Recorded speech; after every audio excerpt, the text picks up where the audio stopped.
Welcome to the DingeCast. We are driven by a passion for discovery and the belief that history should be uncovered. Our mission is to reveal the hidden realities of the past to bring history into the light. Welcome to the DingeCast. All right, everybody, welcome to the DingeCast. Today we are joined by one of, if not the most captivating voice in true crime in Los Angeles history, Joan Renner. I'm sorry, I'm hyping you up here. She's blushing.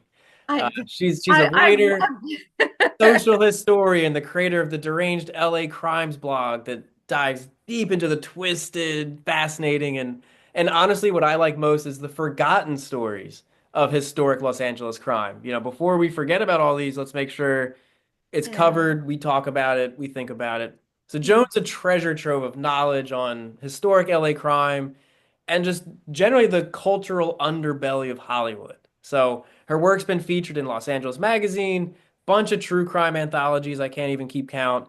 She's co-authored the LA Best Times seller, LAPD 53, alongside none other than James Ellroy.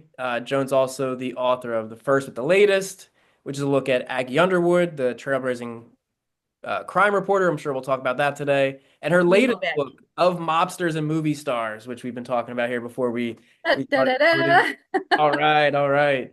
And that uncovers, of course, the dark, seductive duality of Hollywood's golden age.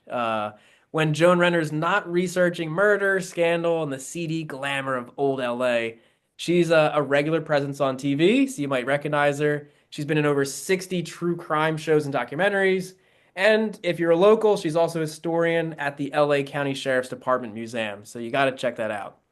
And really, what I'm saying is, if you want to know the real story behind Hollywood myths, LA's most deranged crimes, Joan's your person to talk to. Well, thank you, Ryan. Well, Wow. thank you for coming on to talk with us. Oh, my Seriously, like, pleasure. My I could pleasure. just sit here and listen to you talk all day. So I could listen to myself talk all day too. that's a good thing. That's a good thing. Not so much. My brother and I kid about it. Like if talking was an Olympic event, we'd be gold medalists. I love it. I love it. And we're also joined here with Dinge's public relations manager, Jennifer Rozo. So let's kick it off, Jennifer. There's so many topics to cover. We got to start somewhere. So I know. Just tug on that first thread and we'll just find where it leads us. let's get into it. Yeah. I know. I'm excited. I'm super excited because I told Joan this and Ryan. I've followed you through my college career. I did journalism, and you actually spoke at Cal State Northridge. That's how I first saw you. And well, actually, I saw you on Deadly Women. Oh dear. Yes. And on an episode, I think it was called Outlaws of something. It was like a Oh, I know. I yes. think I know which one. It might have been Barbara Graham.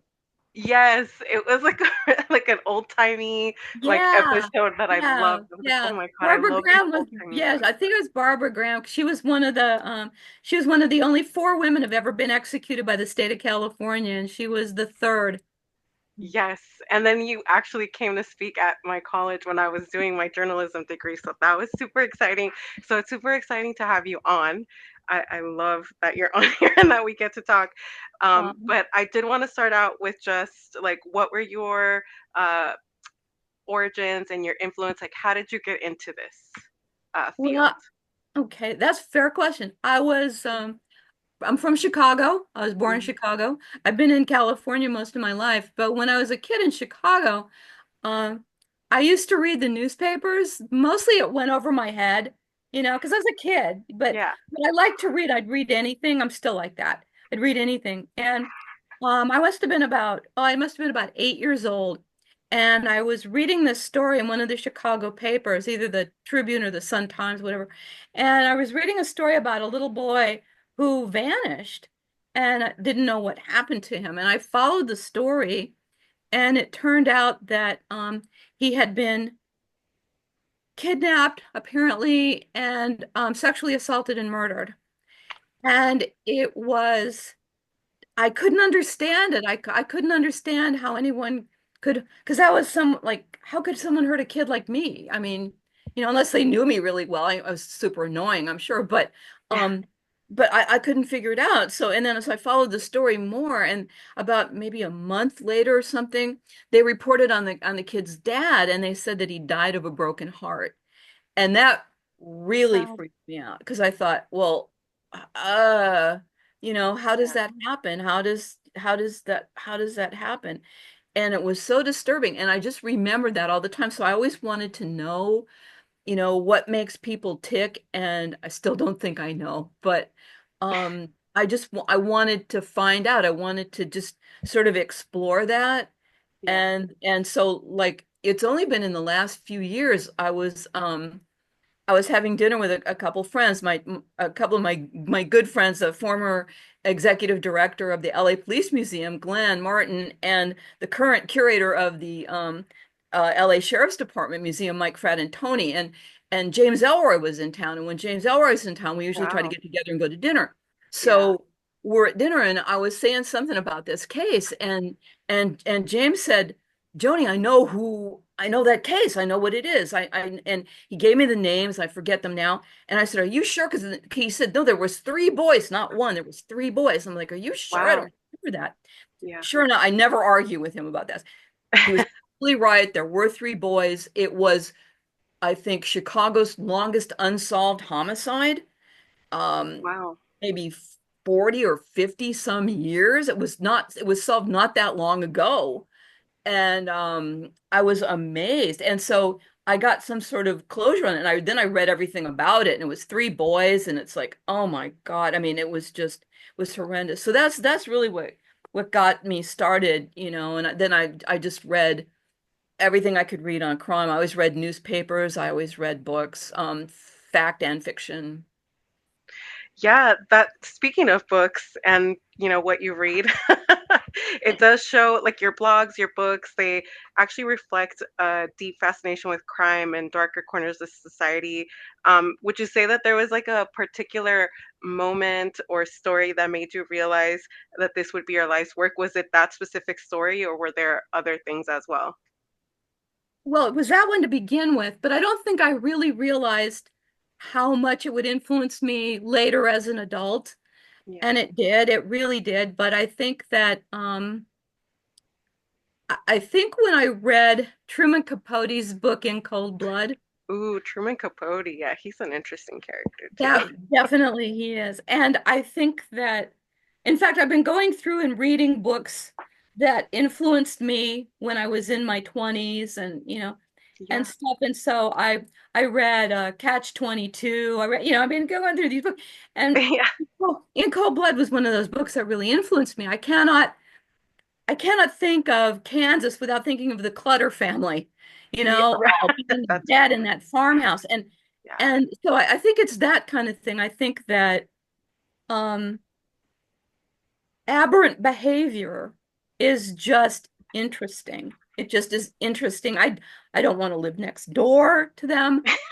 My husband's not a psychopath, but it's just interesting, and I want that little window into their heads. I want to, what are you thinking why do you do this? And so I think it was sort of like the case when I was a kid, because that was real, and then followed it up later with Truman Capote, also a real case. And then I always kind of kept track of, crimes happening, but they all, so I don't know about like historic cases.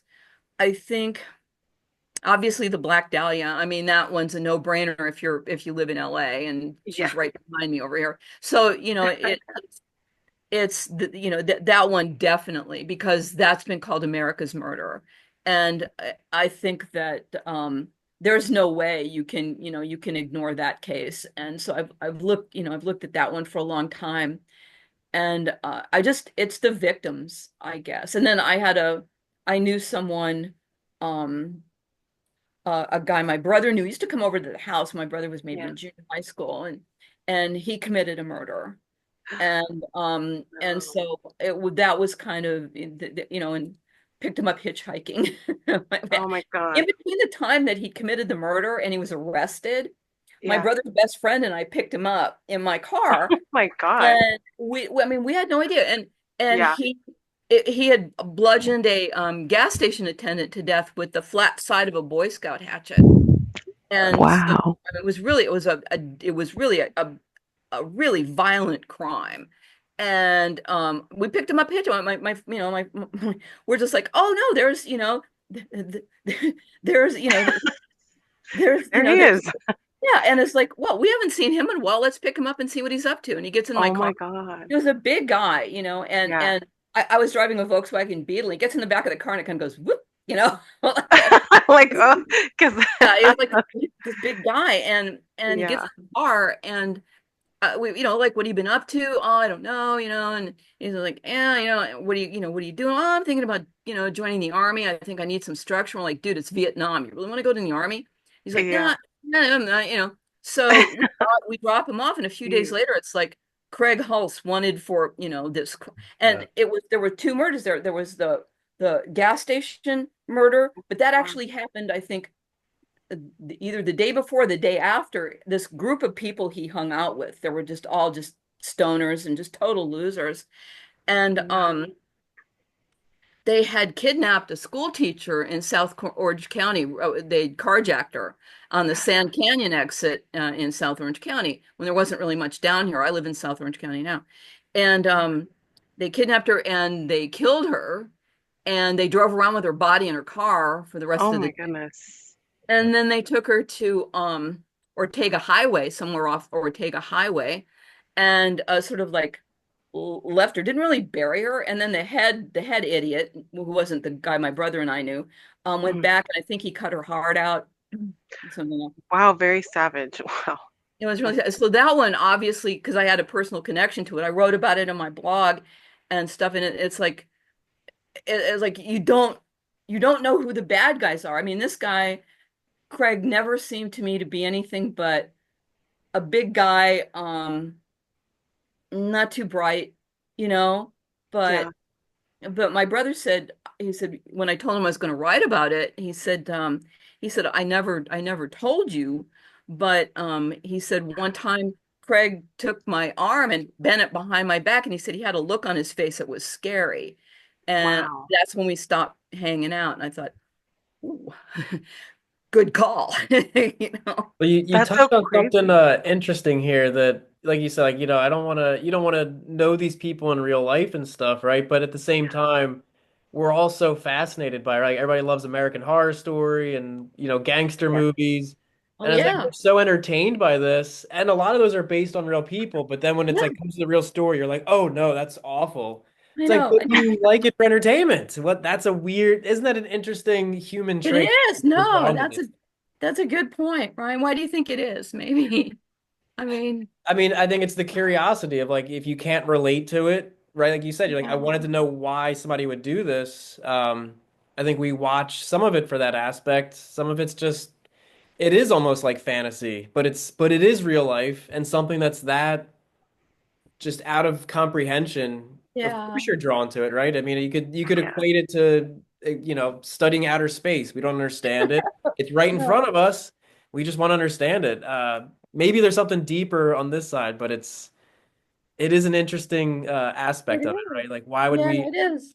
Like I couldn't idolize these figure people? out why I why mean, he do that, And I I think wrote a paper about this actually. which I think about why people like to be scared just because ah I love horror movies and I love true crime.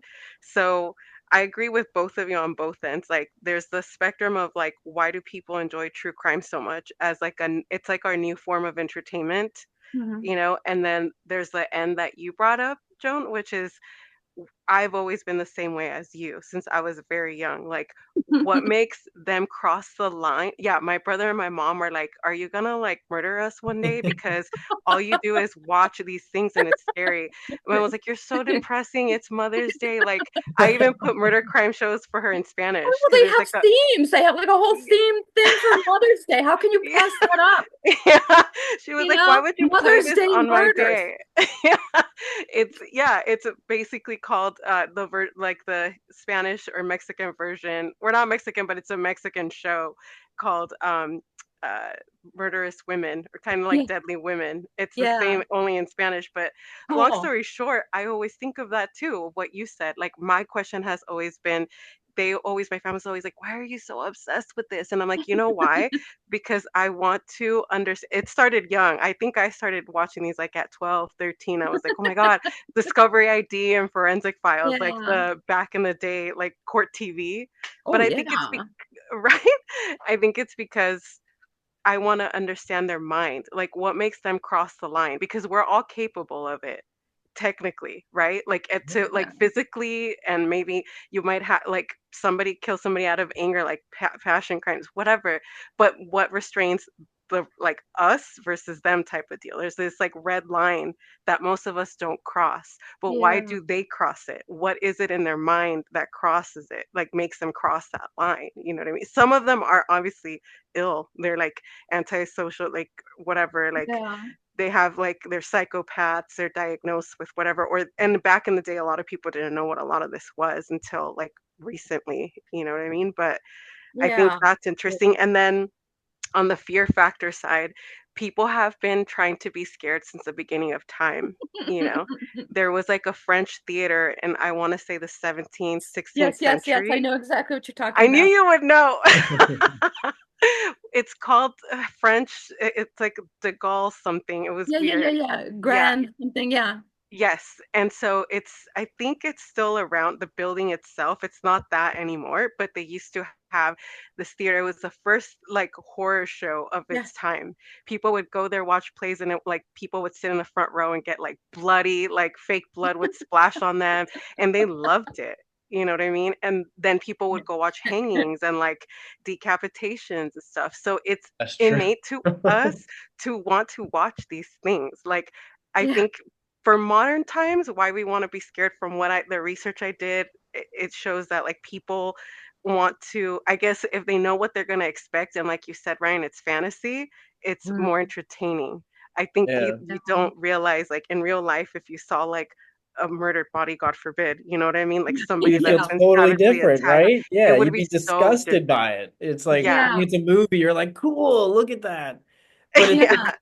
it's weird how there's different motives too. Like it's like crimes of passion. Yes. Like the more recent, the Idaho college murder, Brian Yes. Burger. Yeah. It's like his motivations were wild. It's like he, studying criminal justice or something, and it was almost like I want to do this to prove I can get away with it. Like Yeah. that's Well, that's some sort of like serious like in weird. Chicago in the 20s, Leopold and Loeb were very famously they were very, very bright, very bright. I mean, they were high school age and they were already in college. I mean, they were both from wealthy families in Chicago, and they were extremely bright, and so they were very arrogant. Partly, I think it was their family's money, and partly it was because they were just so much smarter than everybody else in the room all the time.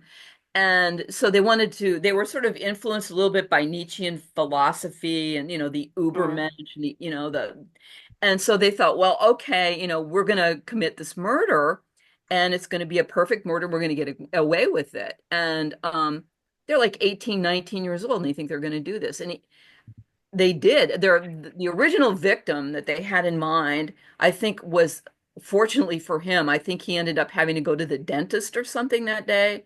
And so they picked up this other kid who I think was related to one of them. His name was Bobby Franks.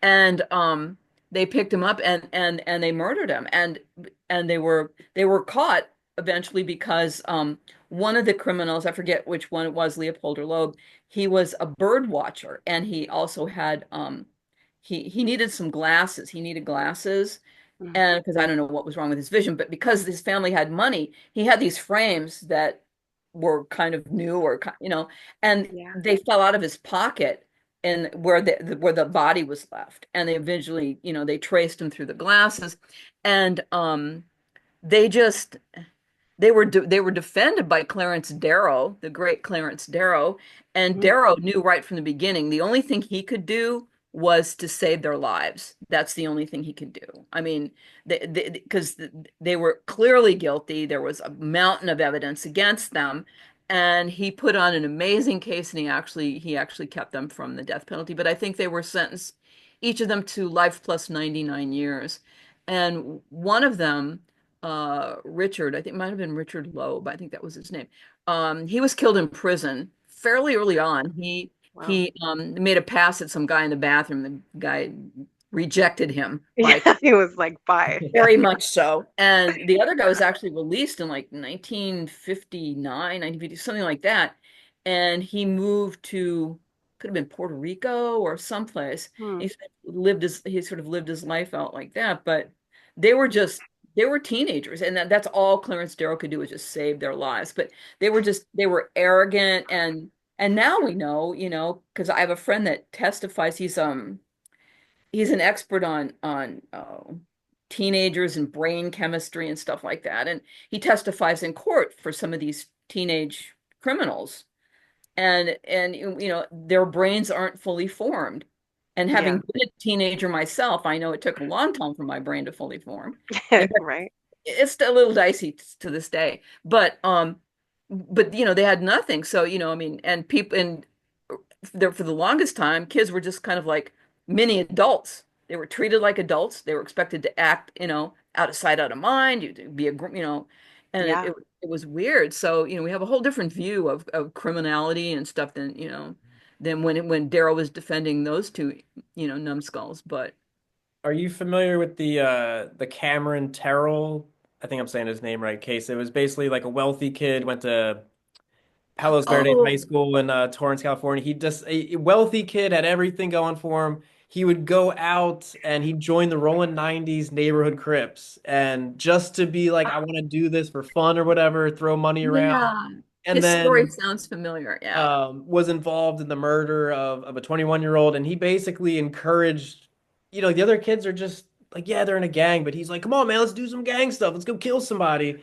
And then because his parents are wealthy, he got off, and the two others, got I don't know what their sentence was, but like so like your story made me think of that, like why like wealthy, arrogant people choose this life when you could do literally anything else. I know that's I just don't that's another thing I don't understand. I think that's why we pick away at it, just like Jenna was saying, like what makes someone cross that line? What makes you cross that line? You can kind of understand it in crimes of passion when More people, so, but yeah. but when you plot something and plan it, when something's premeditated, or if you're just a psychopath, that's a whole different, it's a whole different thing. But what makes someone cross that line? And for women, I think a lot of it, um, we look at ways that we can try to identify who the bad guys are. Are there behaviors that indicate that this person's a bad one, or how do we get out of a situation? We see people being in these situations on TV. How does she get out of it? Does she get out of it? And if we were in a Yeah. situation, what would we do in that same situation to get out of it? So a lot for women, I mean, whether we like it or not, I think my opinion is that every woman I've ever known and is as good as any man I've ever known, but we don't have the upper body strength. We just don't. We Yeah. don't. It's not the way we're just not, that's not it, you know? And so you, we have to be, we have to be different in the way that we approach things. Like my best friend, she said, because her husband's just a super nice guy. He's like my husband, just a really, really just like a super nice guy. And because my husband's really much nicer than I am, but he is. I mean, he just Oh, no, no, truly he is. really? Oh, Oh, that's so sweet. no, no, no, I no, love that, Joan. no question, no question. He's so much nicer. But my best friend was talking to her husband, and she said something about about crossing the street, to avoid something, and he was like, he didn't even understand the concept, and she said, Yeah. "You've never done that?" And he said, "No." And that's just the difference in ways that that women grow up with certain expect sadly, um Yeah, it is we're sad. prey animals, frankly. Yeah. and a lot of times, and so we behave like that, we run for that rabbit hole to protect and bring it in after us to protect ourselves. But you have to, because you don't have the physical strength. We're not equal in that way. If it was a contest of brains and will, I think we'd have a better than equal chance any day, I with agree. with some of our synapses tied behind our backs. But Exactly. but when you get down to physical strength, it's a different thing. But she said it never even occurred to her, that like that's not how men think. But why would they? Why would they? And her husband's a big guy, so he probably doesn't fear too many people anyway. But he said, he just looked at her like, what are you talking about? You mean you actually cross the street in advance of, yeah, if Yeah. I was walking, Yeah. because Yes. because women have their heads on a swivel generally. That's why cell phones and devices are a really bad idea for women Yeah. out in public, because you get Yeah. engrossed in that thing. You have no idea what's around you, what's behind you. Put that thing down. Put it down. I agree. Yeah. Yeah. So have like you click it 5 times to set a pin for like distress call or whatever. You can still do Yeah, that. yeah, yeah. Oh, yeah, But exactly. it, Well, I mean, Yeah. yeah. because I go downtown because I volunteer with the sheriff's department, and it's in the Hall of Justice downtown. Yeah. And so I take the train to Union Station. I get off. I walk over to the Hall of Justice, and I was walking back one day, and it was when it was really at the height of like little tent cities being everywhere downtown. I mean, The there's not. encampments. Yeah. Oh my gosh. And there was one in particular that was over on this bridge across the freeway. And I'd pass it by. And I'm walking by and I have my little rolling cart with my computer in it. And I'm going by and there's tents and this woman, I didn't even see her. I didn't even see her. She was small. I didn't even see her come out of a tent. She came out and she grabbed the handle, uh, you know, of my thing. And I thought, oh no, this is not gonna go well. And Yeah. Yeah. she was speaking, but she wasn't saying anything that I could understand, if So you it's know. like word salad type of deal. Very Oh much my so. And I God. had no idea what she was saying. And I thought, well, unless she produces a weapon, I'm not letting go. So Yeah. I'm not going to let go, but but I don't want to do anything to escalate it. So Yeah. let's just see what happens. And so she was just like tugging on it. I was holding fast. I wasn't going to move. And finally she looked at me and she just like this moment of lucidity or something, and she said, "You don't care." And I thought, wow. And Okay. I said, I just looked right back at her and I said, "I care." Yeah. And she released it just for a moment, and I hauled Whew. ass out of there. And then when I went back to the hall, the next day or whatever, Mike, the guy that's the curator, he said, well, he said, why didn't you just slam that bitch to the ground? I said, Mike, first of all, I know you're joking. Yeah. Secondly, I don't want to escalate anything. I wanted to like let it sort of play out because she wasn't at that moment, she Yeah. wasn't being dangerous. She was just Right. being, you know, Yeah. she didn't seem dangerous to me. But then after that, for a couple of weeks, it was the longest couple of weeks of my life, he insisted on driving me to and from the station. And at one point I said, Mike, I'm a grown woman. We can't, this is not going to work out forever. You can't do this. You can't. And I felt, I said, you're emasculating me. This is the female version of emasculation. You're making me, I can't do this. And he said, okay, okay, okay. So I came in back to the hall and he has a box and he gives it to me. And he said, I've got you something. I said, okay. And it's a Yeah. taser. I was gonna say, was it a gun? Was it? Yeah. I will It's a say, taser. we all have stories with the homeless, like crazy ass stories here in LA, because it's such I mean, LA is beautiful and It everything is. you want, but I mean, we gotta admit it, it's bled into. So we all have like everyone gets at least one homeless story that like for with Oh the yeah. homeless person, like it's like crazy. I've had them too. So and plus, you're in an area where the homeless are a little bit different. Like I'm in the San Fernando Valley. I don't, Yeah. so it's a little bit kind of like the suburbs more than where you're talking about, which is like the main city. Oh, downtown. I mean, They're I see that. different. I It's a don't. different breed of homeless. I like okay, so I went into the hall. This was a few weeks ago, and I went in the hall and I said, okay, Mike, I saw the naked guy with the I saw Yep. the naked guy with the blanket. He said, oh yeah, he's Wait, out is there it a the lot. naked guy that rides his bike all around downtown? That he's still riding the bike? Oh my God. I've seen him with his ass cheeks just hanging out, right, pedaling It the is bike. not.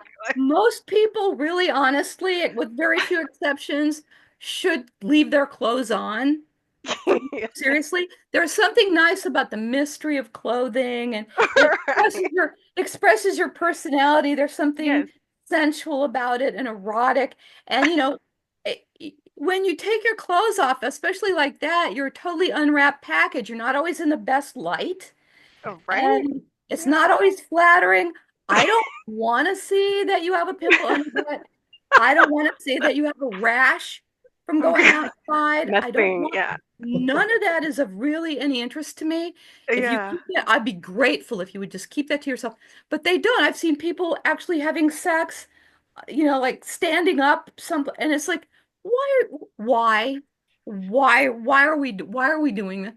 So, criminal and it's just like yeah, but so anyway, he got me a taser, and I have something that makes a hideously loud noise, Oh, and I, good. I have like what I consider my personal safety package. I Yeah. have I have pepper spray, I have the taser, and I have something that makes a hideously loud noise. So that's my plan. If I will make the hideously loud noise, and if they don't run away, I'll spray them to the ground, and if they don't stay down, I'll tase them until they either give up or die. It's like the true crime starter kit, defense kit It over is. here It for is. It's like, you. okay. I love Well, I it. mean, I'm older. I'm definitely a woman of a certain age. We won't go into that, but the but I don't run as fast as I used to. And I have Yeah. no intention. This is my city, damn it. And I'm not There you gonna run. go. I'm not Exactly. running. I'm not gonna run. So, but that's really a lie. I'd run if I still could run fast. But in my mind, I'm thinking, I'm not running. I was here. Well, you're like Chicago tough. You grew up in Chicago. That's Right, what you're right, like. yeah. I'm not gonna run. I was gonna say like most Angelenos are like, oh my God, like there comes like the poop throwing, like so we Oh run God, oh God. That, because they do yeah. that too. So, Oh yeah, they do. I'd rather have them take a swing at me than throw poop. Yeah. yeah, but I I love that lived you're like, in I'm not gonna run. Damn it, I love that. I lived in West Philly for a few years and North Philly for a few years. I got a Oh. bunch of I don't even want to go into Oh. details, but it pertains to that in graphic detail. I have Uh, a feeling you could put us to shame with no, it. I think we're pretty equal there. But the one story that stands out to me, which actually happened in Pittsburgh, but it's really funny. This is my roommate Bruce in college. His buddy is having a bad day, and this kind of equates to like the whole like how women have to traverse the city versus men, right? And Yeah. you have to be a big guy, you just walk with purpose, and because you're Yeah. not a woman, you're kind of off people's radar. But so he's walking down the street, and this guy comes up, and pulls a knife on him. He's like, give me your," and Oh. without even hesitating, he goes, "Not today," and he just kept walking. And the guy with the knife was like, "What?" And that was he just kept walking. He's like, "Fuck you, bro." No, like, and I was like, everybody should have I that love superpower that. because the criminal's nervous too, right? And if you Really, no, rattle they really them, are, they're especially like, actors, which they mostly are.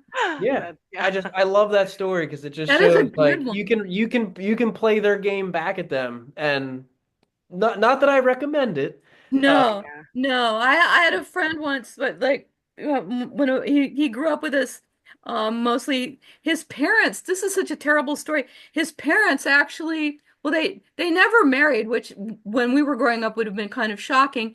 That wasn't the worst of it. He came home from school one day and his parents had left. Oh. They were just gone. And he was in the care of his older brothers and sisters. And two of his older brothers ended up in prison for robbing a Brinks truck or something. And so he used to spend a lot of time at our house because our house seemed normal compared to his house. Yeah. And he said one of the best bass players I ever heard, by the way. He's deceased now, but he Oh. I miss him. Every October, it's the anniversary of his birthday and when he died, and I always go to a Yeah. bar. I just go to a bar and I have a shot of Southern Comfort, which I really don't like all that much, in his honor.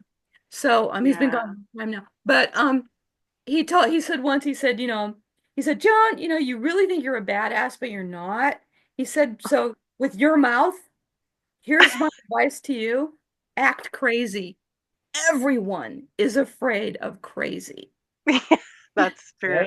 Yeah. And he's right. I mean, he's so right because he just nailed me. It's like you're not as tough as you think you are. So push comes to shove, crazy is your best bet. And Yeah. he's absolutely right. He's absolutely right. That's good advice, honestly.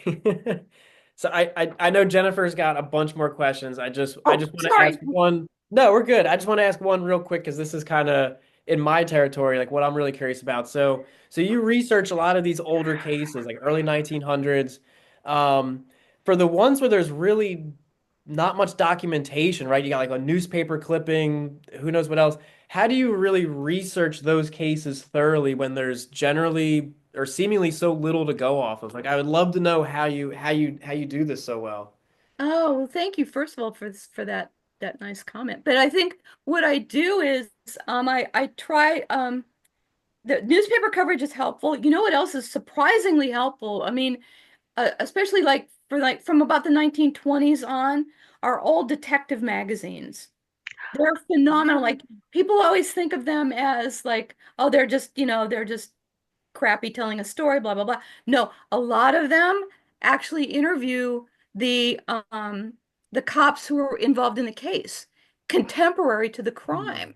So I might not be able to find a lot, but if I want to find out more about the investigation, if I can find it in an old detective magazine, I'm golden. Also, even though LA sadly isn't so good with his record keeping, sometimes at the Hall of Records, I can get old stuff on microfilm, like court cases and stuff. And that's always helpful. So yeah, you just have to dig and then you have to dig some more. But my favorite thing that I discovered over the years are detective magazines. I mean, they are just unbelievably good for all kind for photographs that I haven't seen sometimes of a case. yeah. And and then again, they'll interview the detectives in the case. And so a lot of times it'll be like um, you know, detective so and so as told to, and they just Yeah. review all the facts and it's still fresh in their minds because they just finished solving the case. So that's one way, but old newspapers are really good. And sometimes they'll point you in another direction. Sometimes there'll be something else. Ancestry. I cyberstalk felons on a daily basis. Serious. I mean, I am hunting them down. My own family tree is very little interest to me. I occasionally deal with it. I really don't care. I'm all over, like bad behavior. And it's interesting because then you can find out like where did they live? Where were, and you get more of a feeling for who they were, who their people were. And sometimes there's stories that pop out about family members of theirs that you wouldn't be looking for, and there they Yeah. are. So I just do that. I just find the first piece of information, and then I just keep pulling until I can't find anything left. You get That's like a so thread awesome. from like a detective magazine, and then you go to like you're going through like the microfilm and just yeah, that's awesome, dude. It's like such a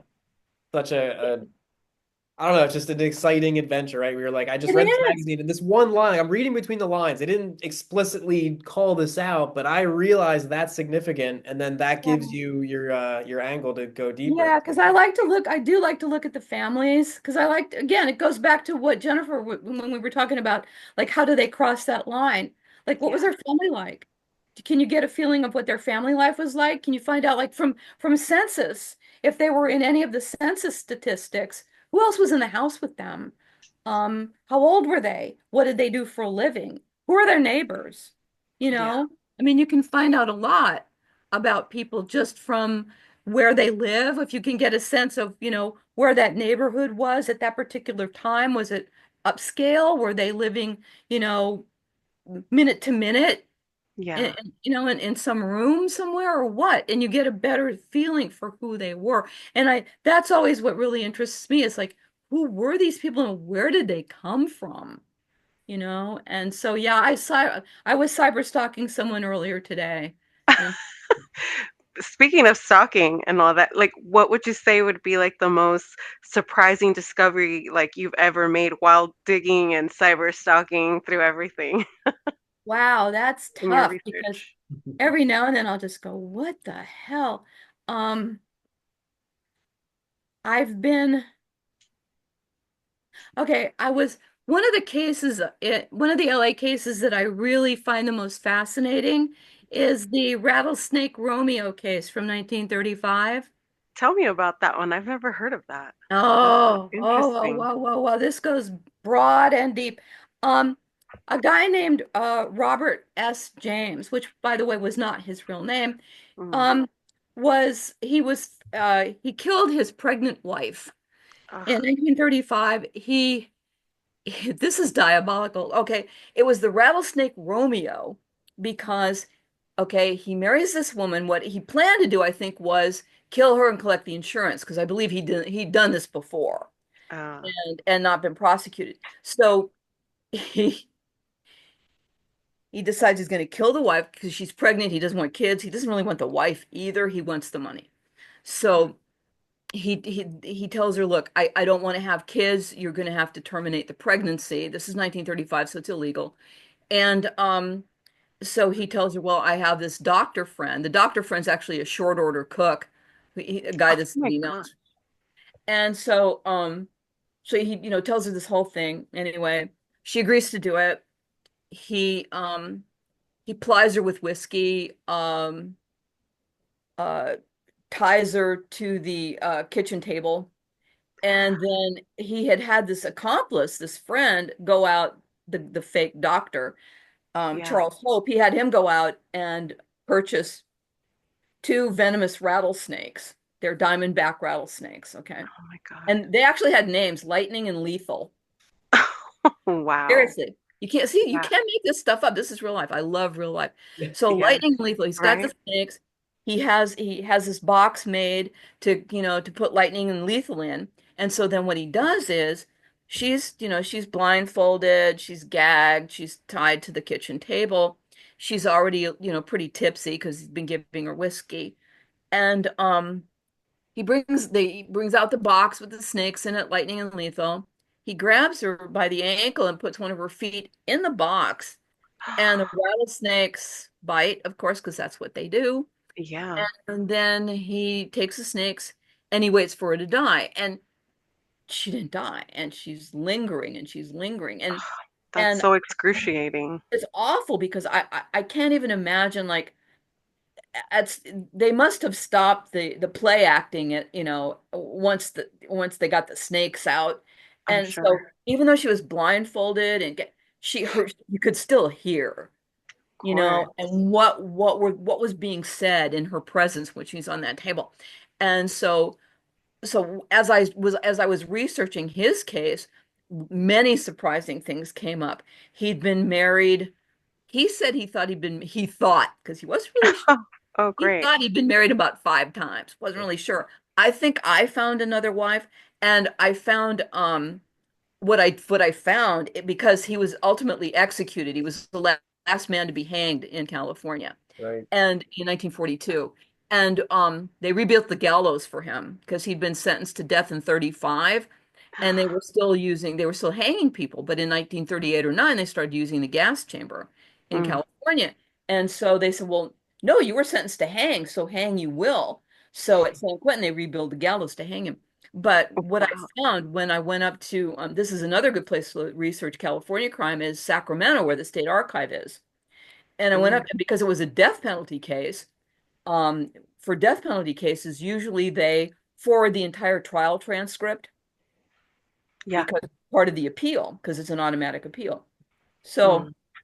I was going through it, and I was going through, they pulled his files for me, and I was going through his files and through the warden's file, because the warden has like a file that they keep for death penalty cases. And in the file was a letter from a young woman who thought that this guy, her father might have been in prison. Okay. And the warden realized that she was probably talking about Robert James. And I think he was either about to be executed or had just been. And he decided not to tell her. He said, "No, I'm sorry, there's no one. I can't, there's no one here." Oh my God. And that surprised because I don't think I've ever seen that written about. I didn't even write about it, I don't think. Yeah. And I think that was a surprise to me. Yeah, that was like a shocker moment. Like, oh my God. It was, but I mean, he was such an evil man, and he was caught because he was actually, I think the police always kind of suspected him, Yeah. but he was caught because he was having a relationship with his niece. It was an incestuous relationship, On top and of everything else. on top of everything else. Yeah. And I mean, he wasn't bad enough. He had to have sex Right. with his A niece. minor. Yeah. And so so the police didn't quite buy his story from so they put a wire, they ran a wire recorder because this is in the 30s. Ran a wire recorder into the bungalow he was sharing with his niece at the time.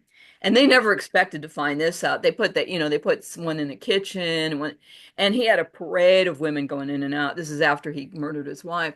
Yeah. And they hear him one morning. One of the investigators, Jack Southard, he hears him and he hears him go into the niece's, Lois. He hears her, he hears him go into her room. And then it was like, oh, this is not this is not niece and nephew. I mean nephew and I mean niece and uncle stuff. This Yeah. is like they're having a sexual relationship. And Oh my Southard was like, oh my God. So they arrested, this is before they could even arrest him on the murder. They arrested him on 3 counts of incest. He was tried and sentenced to 50 years each count. Wow. So they wow. had him in jail for 150 years before they even put together the murder case. But I think that the really interesting piece of the information was that surprise thing about the daughter. Yeah. And That so was I started searching for her. I think I found her, but I mean, I'm, sometimes I find people and I don't want to go any further. Yeah. yeah. Don't want to open up old wounds like that, I'm sure. It's different if they find me. Yeah. You know? Understandable, yeah. If they find me and have questions, it's legit. I'll answer anything they want to know. If I can help, I will. But if I find someone when I'm researching something and I think, oh, wait a minute, like Yeah. the daughter, if this really was his daughter, and I suspect it was, um, she probably got married, had kids, you know, uh, It's so weird how history repeats because they're doing a show. I don't know if it's on one of the streaming services. Don't quote me. Hulu, God knows what. I have a million of them. So, but they're doing one about the happy face killer.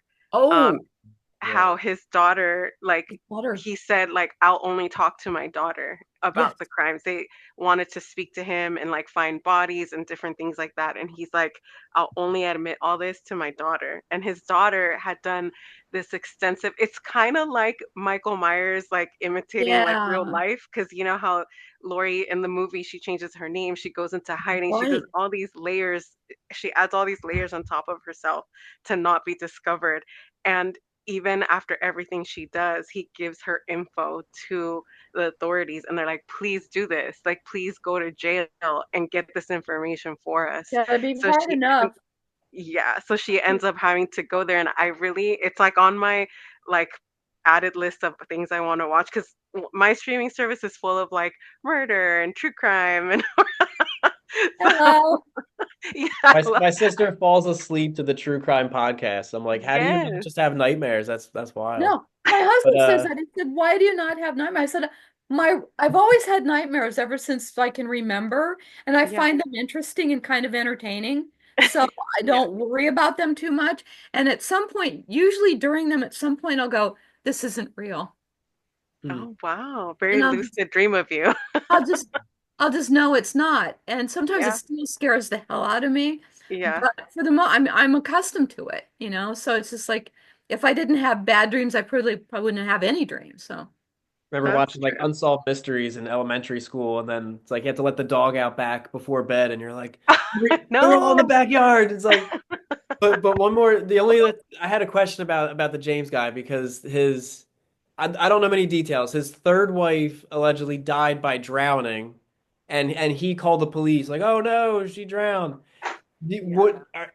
Was he He ever killed her. connected to that as a murder? And how Yeah. much of a pattern? Like he has the one murder pinned on him, but how long do you think this guy might have been doing this before the rattlesnake incident? You know what I Well, mean? they did look to see his other wives to see if they were still alive. Okay. And one of them in Colorado, um, met a similar fate. And he wasn't busted for this. He attempted, I'm sure, I mean, I'm absolutely sure of this. He attempted to kill her. They were on the road up or down from Pikes Peak. He had a car accident and he managed somehow to get out of the car just fine. She Hmm. was supposed to die, I think, but she didn't. Hmm. And so, and they were on their honeymoon. This is in the newspapers. They talk Jesus. about this tragic accident, but she survived. So Yeah. she's in the hospital. She recovers. She comes back to their honeymoon, cottage in Denver, wherever they are, Colorado Springs, wherever they are. And she comes back and she's still got, she's still recovering. She's still bandaged and, everything else. She drowns in the bathtub. Yeah. What? And so that's how he So killed the suspicious. woman, the wife that he did the rattlesnakes with. She Yeah. waited. He waited and he waited, and it was like maybe 10, 12 hours. She didn't die. And finally he was like, oh no, this is so what does he do? He drags her into the bathroom and drowns her in the bathtub. He That's and the his pattern. accomplice take her out to there was a fish pond in the backyard, take her out and stage it because she was pregnant, like she may have gotten nauseous and fell into the fish pond and drowned. And so yeah, I mean, I'm sure that he killed that previous wife in Colorado, no doubt in my mind.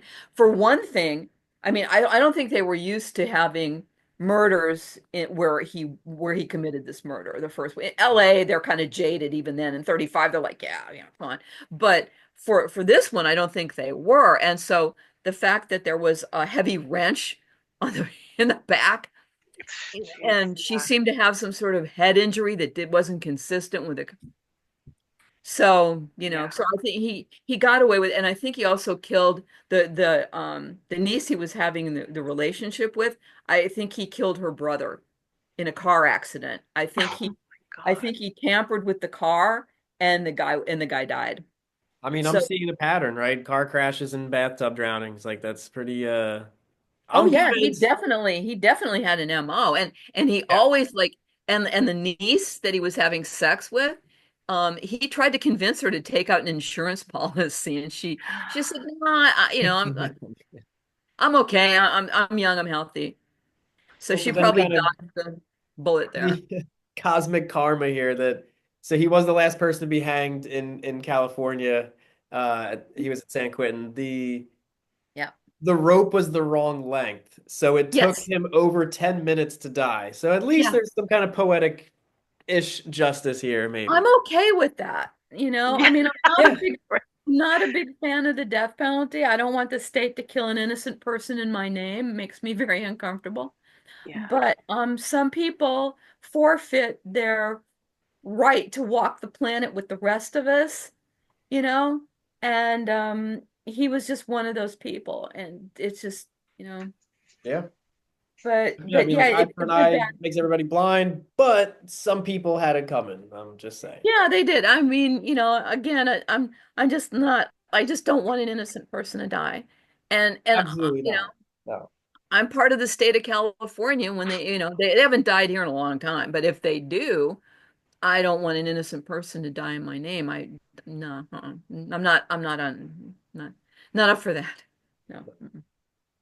That's just it's such a hard line I feel for like people to sparse out, like especially authorities, like detectives and everything, to actually get the information and make sure they have the right person.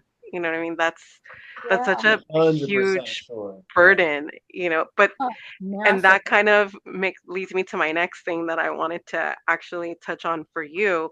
How do you do that? Because you're like the custodian of like historical crime in LA, I feel like. So with that huge responsibility on your back, how do you separate like what's fact from, I don't want to, I guess, fiction or like urban legend? Like, how do you do that? What's your process for that? How do you know what's like real or what's Oh, going into the line of like urban legend there?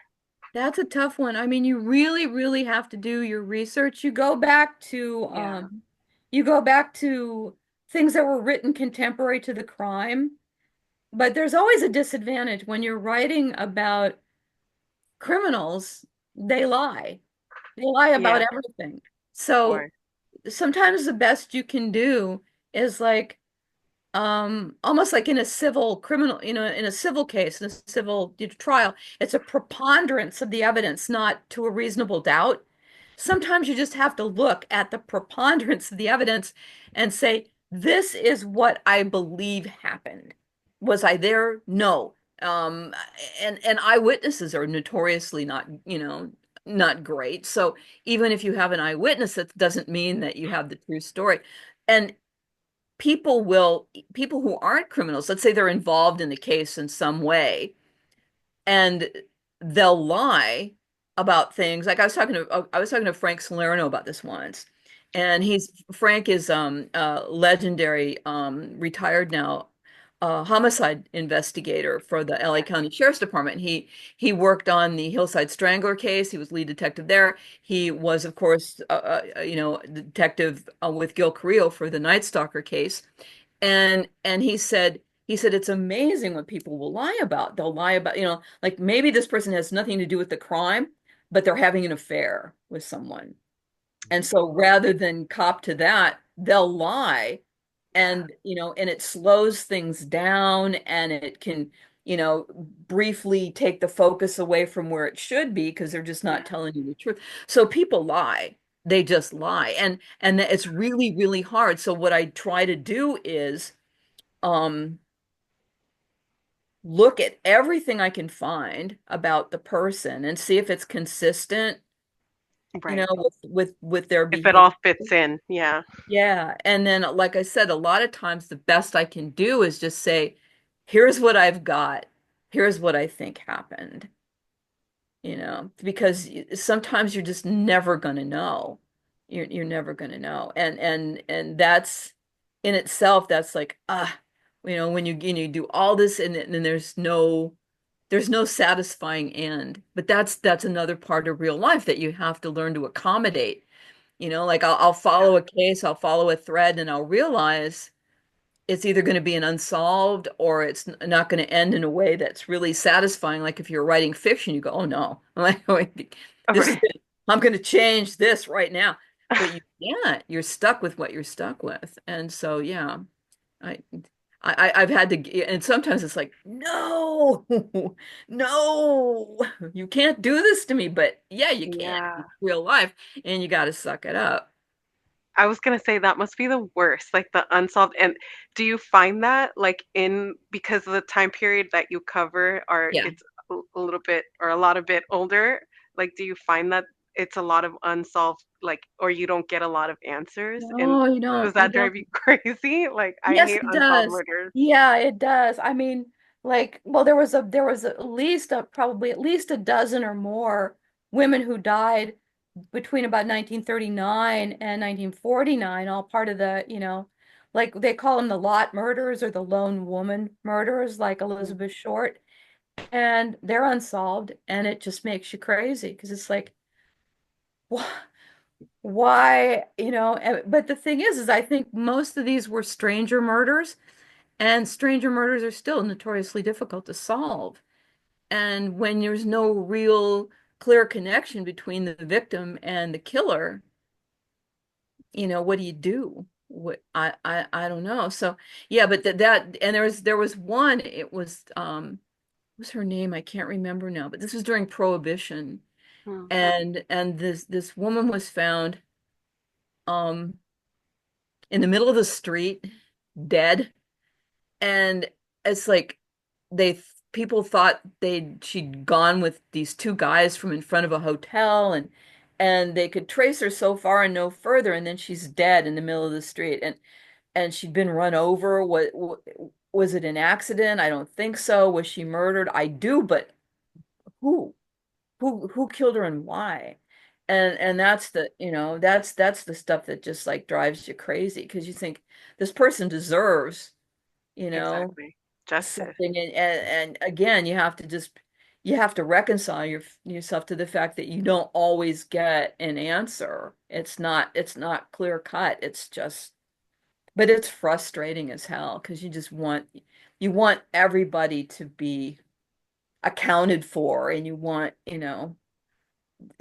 any peace that you can find, for even if it's decades and decades later and maybe they don't even have found. I personally want that. I don't deal well with injustice. That that's like, Right? Well, you're Yeah. making me think. So, what we're talking about is making me think of all those cases you see on the news, like man was wrongfully imprisoned for 21 years. They finally got the real guy and they let him yeah, out. And it's like, oh, they gave me like some money, but like you took years of my life away.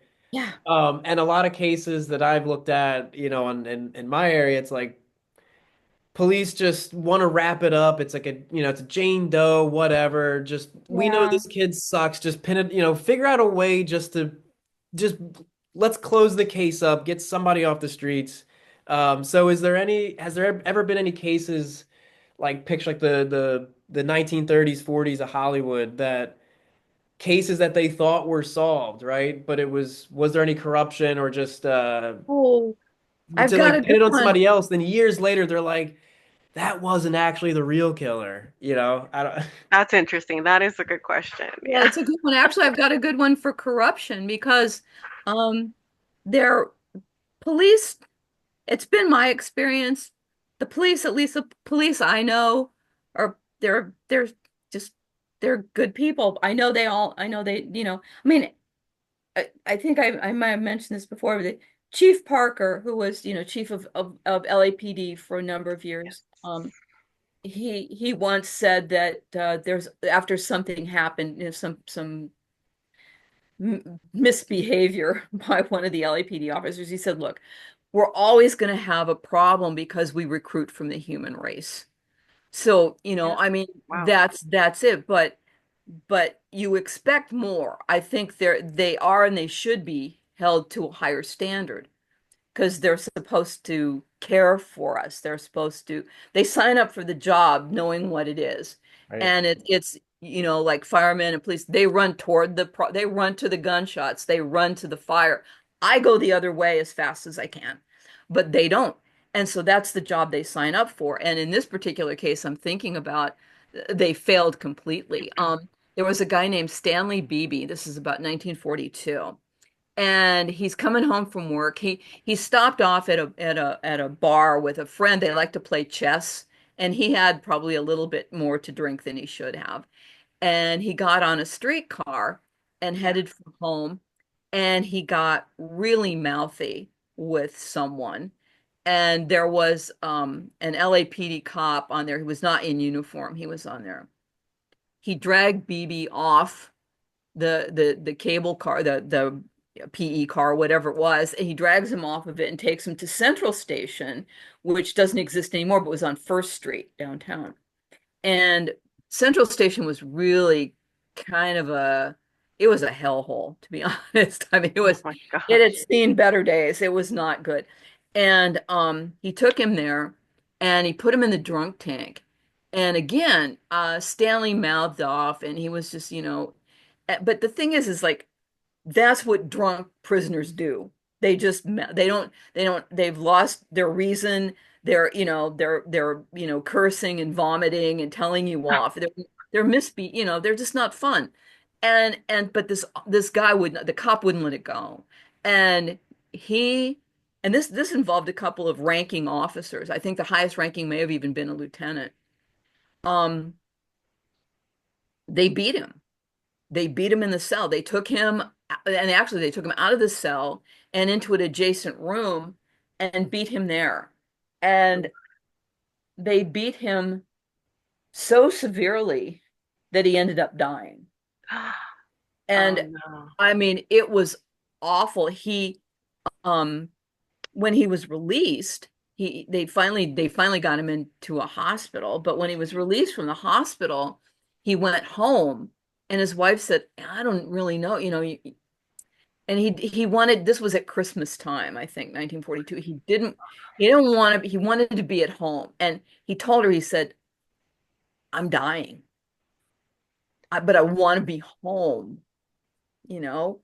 Yeah. And so he died, and they literally beaten him to death. I mean, it was ugly. This doesn't get worse, and it's the biggest betrayal of trust from Yeah. police that you can possibly have. Beating him is bad enough. Beating him to death, no. And the horror part of the horrible thing about it was then, okay, so they arrest. At first, Yeah. it's like they didn't even want to really arrest any of the cops. They finally arrest cops that were involved, and they end up being acquitted Wow. because Yeah. people, especially then, different from today, people believe the police no matter what they said. And now they don't believe the police no matter what they say. And so, It's true. neither side is correct in that. You have to be Yeah. able to say it and see. But so these guys got off, and a couple of them went back to work and finished out their careers. It was like, are you kidding me? At the very least, Yeah. the higher up should have said, "We'll wait till the scandal blows over, and then we'll send him out to do traffic detail in the valley," which was like punishment then, or you know, No. or we'll just quietly get rid of them. And they didn't do that. And that was really egregious to me. That's what this guy, I mean, and his crime was just being a mouthy drunk. Yeah. That's it. That's it. And Yeah. I mean, cops deal with that all day long, you know, but Yeah. I don't know what it was. I don't know why he got under this guy's skin the way he did, but no matter what he said, there's absolutely no excuse for reacting the way they did. None. And that case really bothers me. That one really bothers me because that was just a total just Yeah. betrayal, you know. But fortunately, those are few and far between. But because there's another one, there was a guy named Ted Swift. He was in the sheriff's department. He Yeah. got drunk, and he was that I love Ted Swift. Ted Swift was great.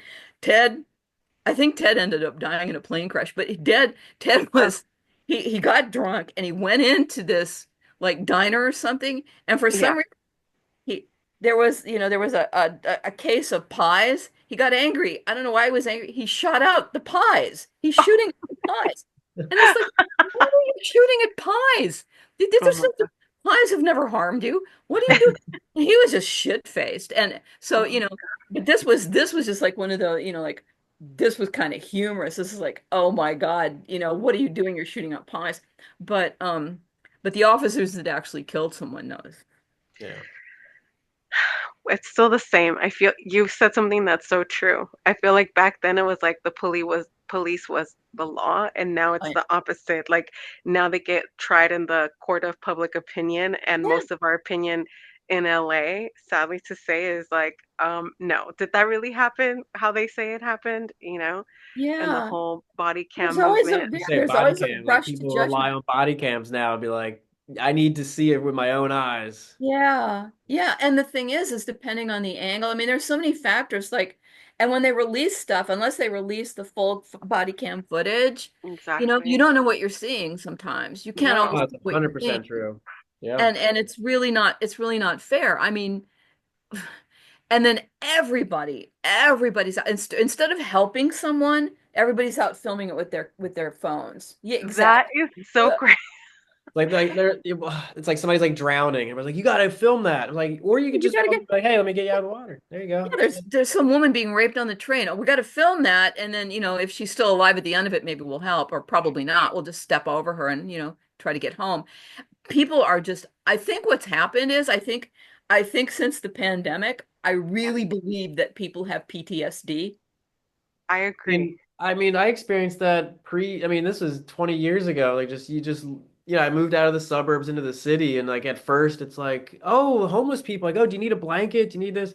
And Yeah, after so long, I started stepping over them too. Like I'm like, I know it's wrong, but you get desensitized to stuff after a you while. do. And you get, if you have a couple of bad experiences, that can put you off, personally. If you have a bad interaction with the police, if you have a bad interaction with some homeless person, Yeah. it's hard. It's hard to hang on to your humanity in the face of all that. And in fact, I think that's a lot of why I like taking those steps back and looking at historic crime, because I'm better able to be, I'm more empathetic, I think, sometimes when I'm looking back than when I'm living in it. Yes. I That mean, makes total sense.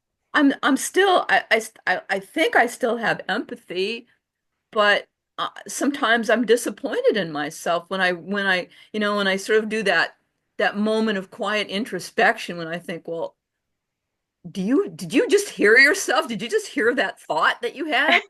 Are you serious? Who are you? And when did you become that person? And it's awful. And I think I'm lucky, and I think the people I know are the same way. They do have those moments when they're introspective. I think a lot of people don't. They And don't. No, they just they don't they question pick those a feelings. lane and that's it. Like, And it's kind of frightening because I prefer to have people review their behavior every now and then and go, hey, wait a minute, um, because who better to fool me than me? I mean, Exactly. I got a vested interest in fooling myself 24/7. Why would I not want Exactly. to do that? So Yeah. to be able to just take that step back and go, wait a minute, Joan, think about think about that thought that you just had. What, where did that come from? And so, yeah, so I think that it gives me that comfortable distance, Yeah. because then I feel like I'm seeing them more clearly.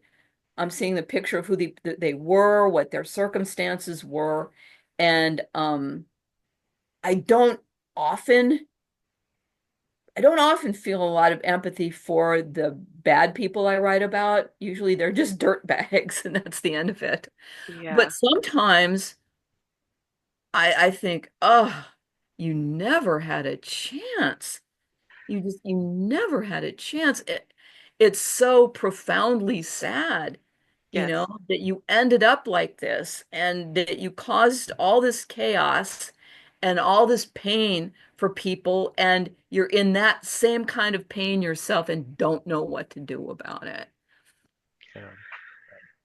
It's very sad. I agree. I don't know. The LAPD is something else. I feel like that's so They can be, frankly, I love the friends I have there, but yeah. I only have a few. I love them, but Yeah. as a group, they can be, I hope no one's listening to this that's I know from LAPD. Yeah. They can be arrogant, Yeah. but I haven't had that same experience with the sheriff's department, honestly.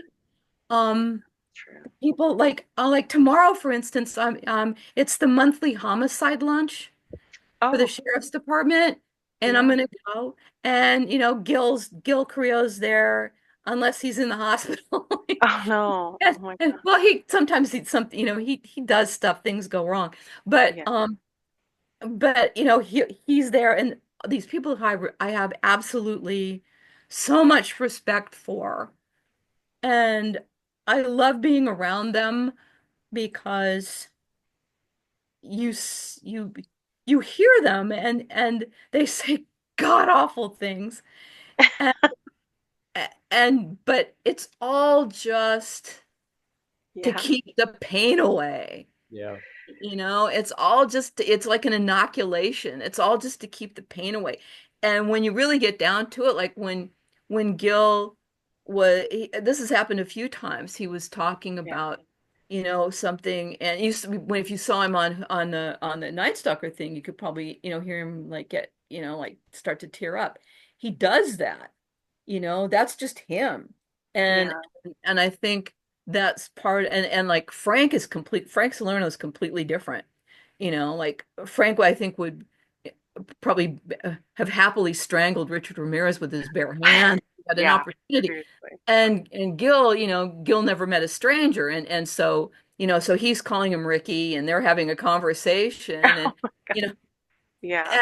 and, so they each have their different styles, but they're at the heart of it, they're the same. They each got where they got to to do good, you I mean, I know. agree. I think it takes a special personality to want to do that job. So I do respect it. Don't get me wrong. I do Yeah. respect the LAPD or police officers in general because It's a hard not job, getting it is harder a every hard day. job.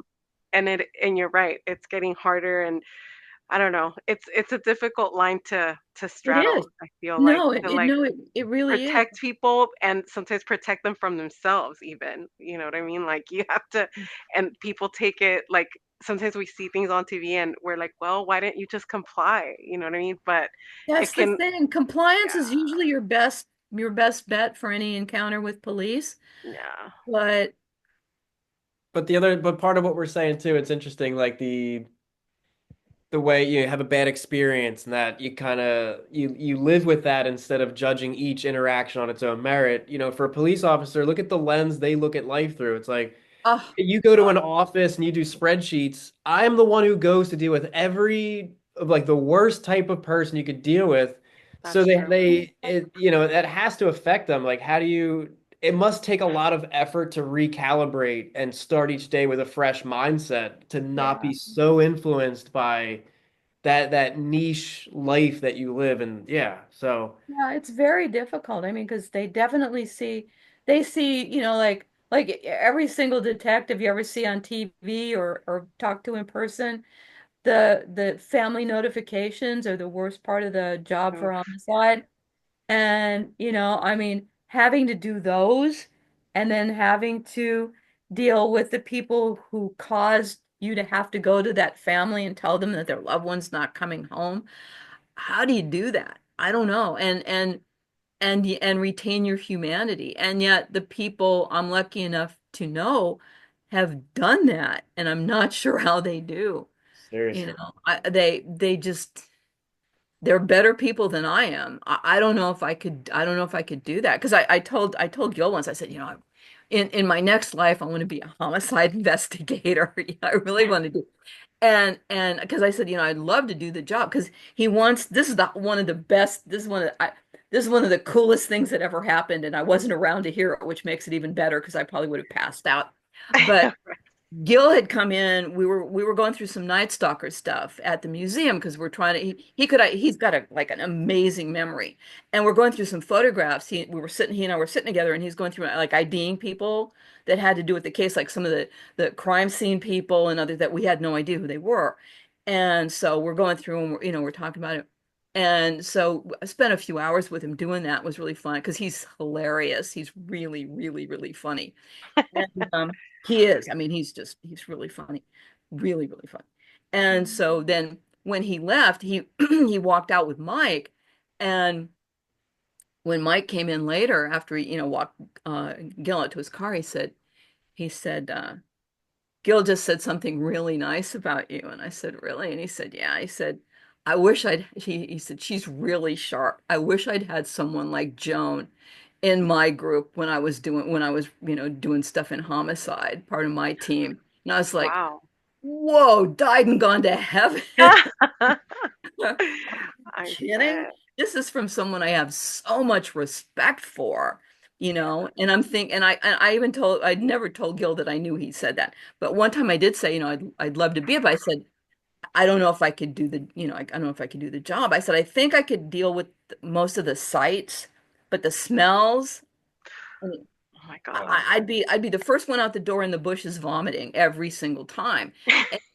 And they all said the same thing. They all said, no, you get used to because what you do is you immediately go into how am I going to make sense of this? How am I going to solve this mode? And you put the stuff under your nose and you know you put the Vicks Vapor Rub under your nose. Yeah, like Good to oh my go. God. But I said, I don't know, man. The smells would get me. My gag reflex, not that good. So, Yeah. but that was one of the coolest things that ever happened to me doing this, meeting the people I get to meet and doing this work.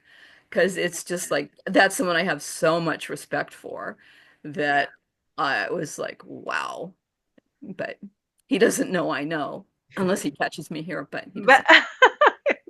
Crazy stories, crazy, crazy stories. yeah, I know that's the thing, real life. You And I just know can't from be from better. talking with you before, I'm like, this isn't even the tip of the iceberg. We haven't even gotten like yeah, there's so much more to cover, but it's hard There's to a know where to lot. start. There's a lot. Yeah, there's a lot of stuff. It's crazy. yeah, I was gonna say, so we talked a little bit about how you have this relationship with the LAPD because you did the archives for the museum, which that's really cool. I think That it's was super so cool. cool. Yes, I know. That is awesome. Do you do you use any other sources? Like, how do you feel journalism is what I would say intersects with like true crime? Has it helped it? Has it made it worse? And is there, I know that you have like a connection with Aggie Underwood. So how does that all play into like true crime for you? Well, I like to think I really admire. I never, of course, I never got to meet Agnes Underwood. Oh, I sadly, I mean, she was alive, but I just didn't know about her, and so I never got to meet Agnes Underwood. But when I learned about her a bunch of years ago, she came up a few times, and in particular in the Black Dahlia case, mm, and then I read her autobiography and stuff, and I thought, whoa, okay, I liked her approach because she just wanted to get at the truth.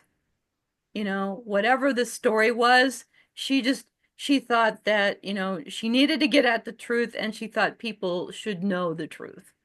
And it was her job to get it and get it out in front of them. yeah, And I like that. I think that's where journalism really serves, and now, I mean, like you're a trained journalist, that's different. Now what we have, and I'm sure this must drive you insane, what we yeah. have are people who um write their opinions and call it reporting.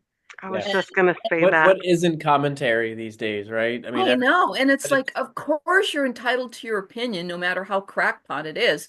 Yeah. But for God's sake, don't present it as fact. Just because you feel it Yes. doesn't make it true. That's And when you go to journalism school, they say that, like, stay very neutral. You are not the story, you're after the story. yeah, Please, like, that was ingrained, and that was only 5 years back, like, when I yeah, was getting my degree. And so that was the thing that they drilled into us. You are not the story. Like, you are not, you're telling it, you need to stay super, like, extremely neutral. So you're right, yeah. it does drive me crazy Oh, because I can it tell. has to. I mean, if you want to give your opinion, write an editorial, An op-ed, yeah. or something, but don't, don't pass it off as journalism when you're giving your opinion. Because you hear this all the time, like, I feel great. Hmm. You know, feel your feelings till you can't feel anymore. That's fine. But don't say it's anything else. For me, those are the perfect moments. Like I'll feel something. I'll be sure that I've got something. I'm researching something. I know I have got this thing nailed. I feel it. And then I find some facts and it blows up in my face.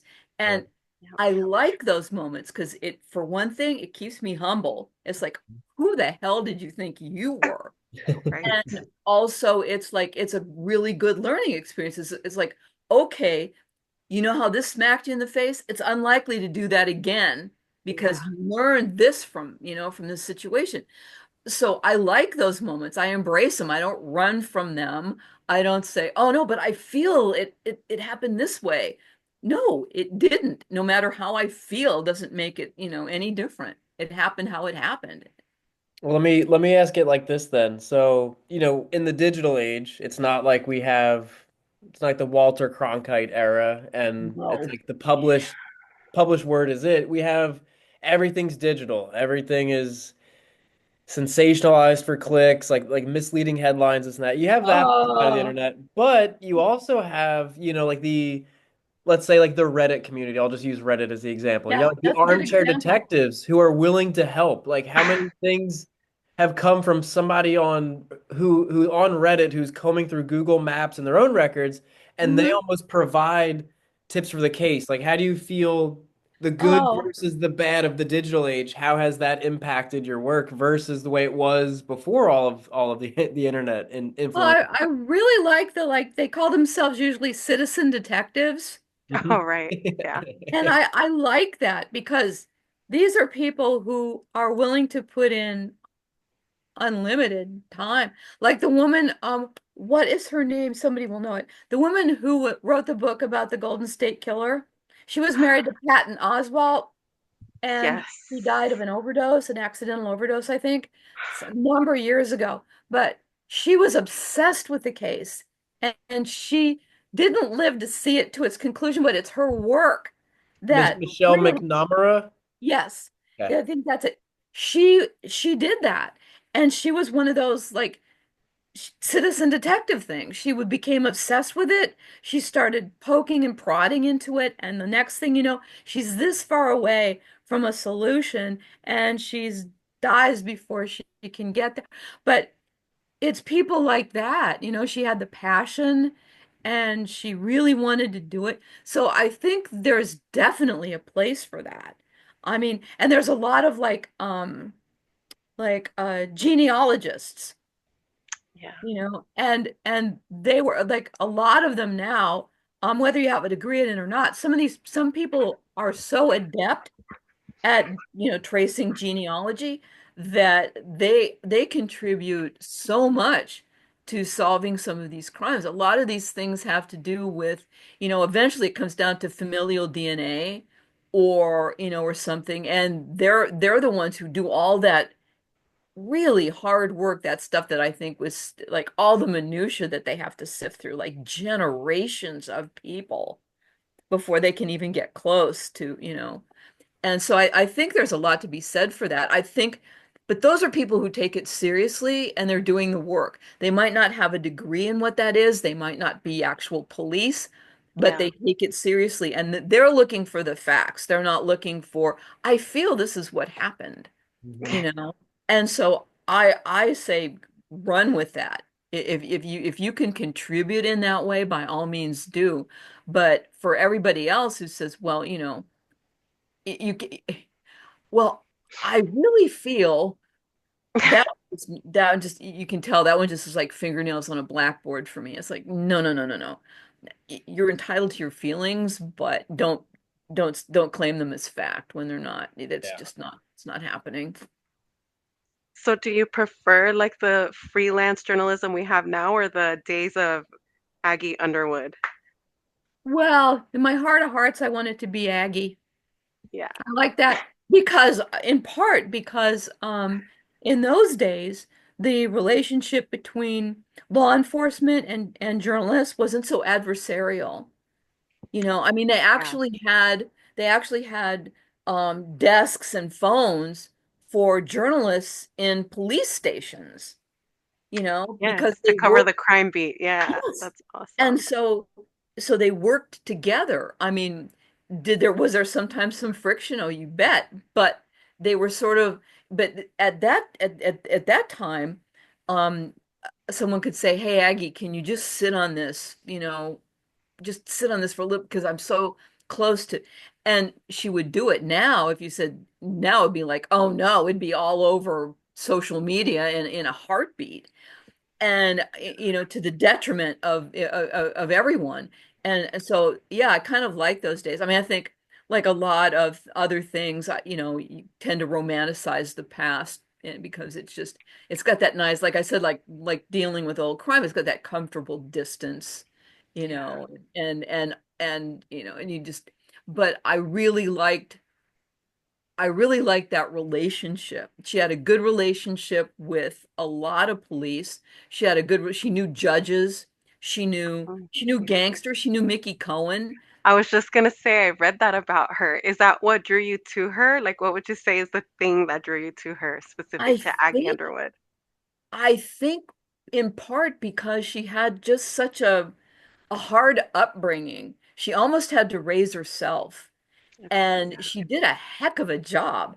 And she was determined, Hmm. and she was strong, and I like that about, and she was always willing to learn. Like her mentor when she started at the Record, when she started as a temporary switchboard operator. But when she started, like when she realized she wanted to be a reporter, and she had a mentor, Cynthia Gray, I think was Cynthia Gray was might have been her name that she used for her column. What was her real name? But so Aggie had the mentor, and she brought her along, like she taught her journalism, and Aggie took correction well. You know, she always felt I mean, she took it well, but she'd always feel like, oh, I don't want to disappoint her, but she took the correction, like your vocabulary needs to expand if you're going to be able to express yourself in the way that you want to as a journalist. So take a word or something every day, use it in a sentence, all the Yeah. common sense things that you want to do. Yes. And she started to do that because she really wanted to learn. She really was hungry for that.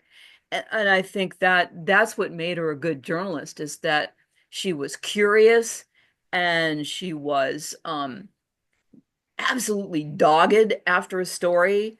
Uh, Yes. there was a couple times she was at, I don't know, some fire at, I don't remember. It might have been a Malibu fire. It was, way back. Los Angeles is always on fire or flooding, Right? Okay. and So every often. other day. Yeah. And so she was at some fire or something, and there was a sheriff's deputy there, and he said, "Oh no, you can't cross that line. It's first of all, you're a woman and you can't cross that line, and secondly, you just can't cross that line." And right behind her, though, was one of my favorite um, Los Angeles County Sheriff's Department detectives from back in he's been dead since the 50s, I think, Norris Stensland. Stensland did every single job you could do in the sheriff's department. He was amazing, amazing detective. He was everything. And he happened to be standing behind Aggie when the deputy was trying to turn her away. And he Yeah. said, "Listen, son, this lady's been to a lot more of these things than you have. Let her through." So, Oh, wow. he just waved her on. But she had that kind of relationship. I mean, it was one of mutual respect, and so they were, she trusted them, they trusted her. She actually had a reputation for, like, solving crimes. But I think they respected her opinion, like when she got the interview with Red Manley in the Black Dahlia case early on. I don't know if it was at Lincoln Heights Jail or wherever he was.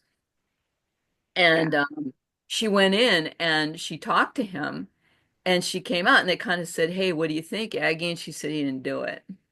And they verified his alibi, but Aggie said he didn't do it. He probably didn't do it. Yeah. So, they had a lot of respect for her opinion, but she earned it. It wasn't something that they gave freely, and it worked both ways. She made the connections and the friends and the relationships over time. And so Yeah. I think that's what I like about journalism in Aggie's day, is that, and she once said, I mean, this is an old movie. This is from 1940, 1939, something like that. And it's called His Gal Friday. And Hmm. the Aggie said that was the only movie about a female journalist that she liked, because because of because she didn't seem like she wasn't a sob sister, which in Aggie's day meant that were overly sympathetic. You were losing you were losing your vision. You were getting too emotionally involved in whatever it was. And so she really liked that. And I've seen His Gal Friday. I know the dialogue. But it's Cary Grant and Rosalind West, Ooh. I think. Great. Okay. I love that movie. And I think it might be on YouTube. I don't know. But I'll have to she look that up. but Aggie liked that. Aggie liked that. And I think she always referred to herself in general as a newspaper man. She thought of and she said she didn't give it a gender, because she said she didn't think that that was the place you were going to fight the war of the sexes. Yeah.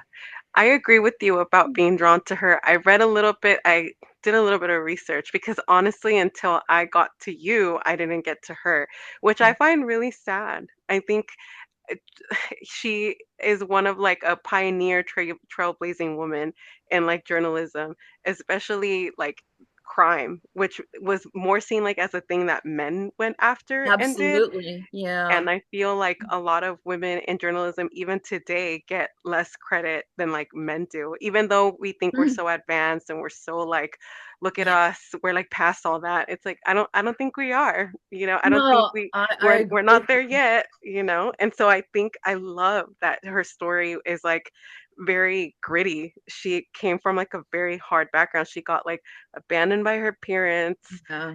and moved around a lot. And then her dad finally had mercy and was like, okay, I still can't keep you, but at least I'm going to find you better homes. And Yeah. nothing deterred her. She ended up making this life for herself, which was like almost impossible to make because it was covered by like men were like, holding it back. They were like, no, Yeah. you don't get this. But she like went over that line. So I Yeah, feel because she like, never saw it. She never saw it that way. yeah, She never thought of herself as anything but a newspaper man. And so when when she was at the Record and the Marion Parker kidnapping case broke in December 1927, she's in the Record, she's in the newsroom. And this was before the Black Dahlia case, this was the most heinous crime and the um most police were involved in it. I mean, this one, there was a huge manhunt, there was a huge investigation. And when the wire came in that they'd caught the perpetrator of the crime, William Edward Hickman, he'd kidnapped and killed a 12-year-old Marion Parker. He'd cut her up and ugh, wrapped her up in pieces and distributed her body around LA. And when it came in on the wire that he'd been captured in Oregon, Aggie said that she said, I committed the unpardonable sin. She said, I was looking over the shoulders of the reporters as they were writing this book. They're writing it as it comes in on the wire.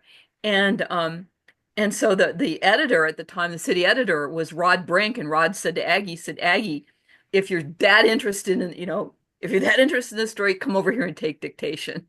So she did, and she said it was at that moment when she saw the newsroom just come alive like that, and it was just like all this energy. She said she was just sunk. She knew she wanted to be a reporter.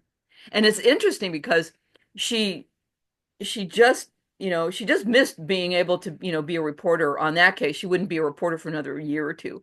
But the next case that came that it was the same kind of fever about it was the Black Dahlia case. And that case she did cover. So it's kind of, it's 20 years later, 1927 and 1947, and there she is in her career where she's able to report on that case. And then in the same month, in January 47, she becomes city editor of the Herald. So, but I I was I reading really she like kept that. turning down that job. They kept offering her the job at the Herald and she wanted to stay at her actual paper because she wanted that freedom. Like, so I love that as a person that is from the school of journalism, I love Yeah. that because she could have had like, been hired by the Hearst family like right away and made the bigger money, but she was like, "No, I want to actually stay here where I She have wanted to freedom." learn it. She wanted to learn Yeah. it. And the thing is like, there's a great photograph of her sitting on the hood of a car or something, and she's drinking a soda and eating a sandwich. And there's like four people on the car, and they're all reporters, and she's the only woman. And this is in the 1930s, and they're staking out the house of William Gettle. William Gettle was kidnapped in the 30s.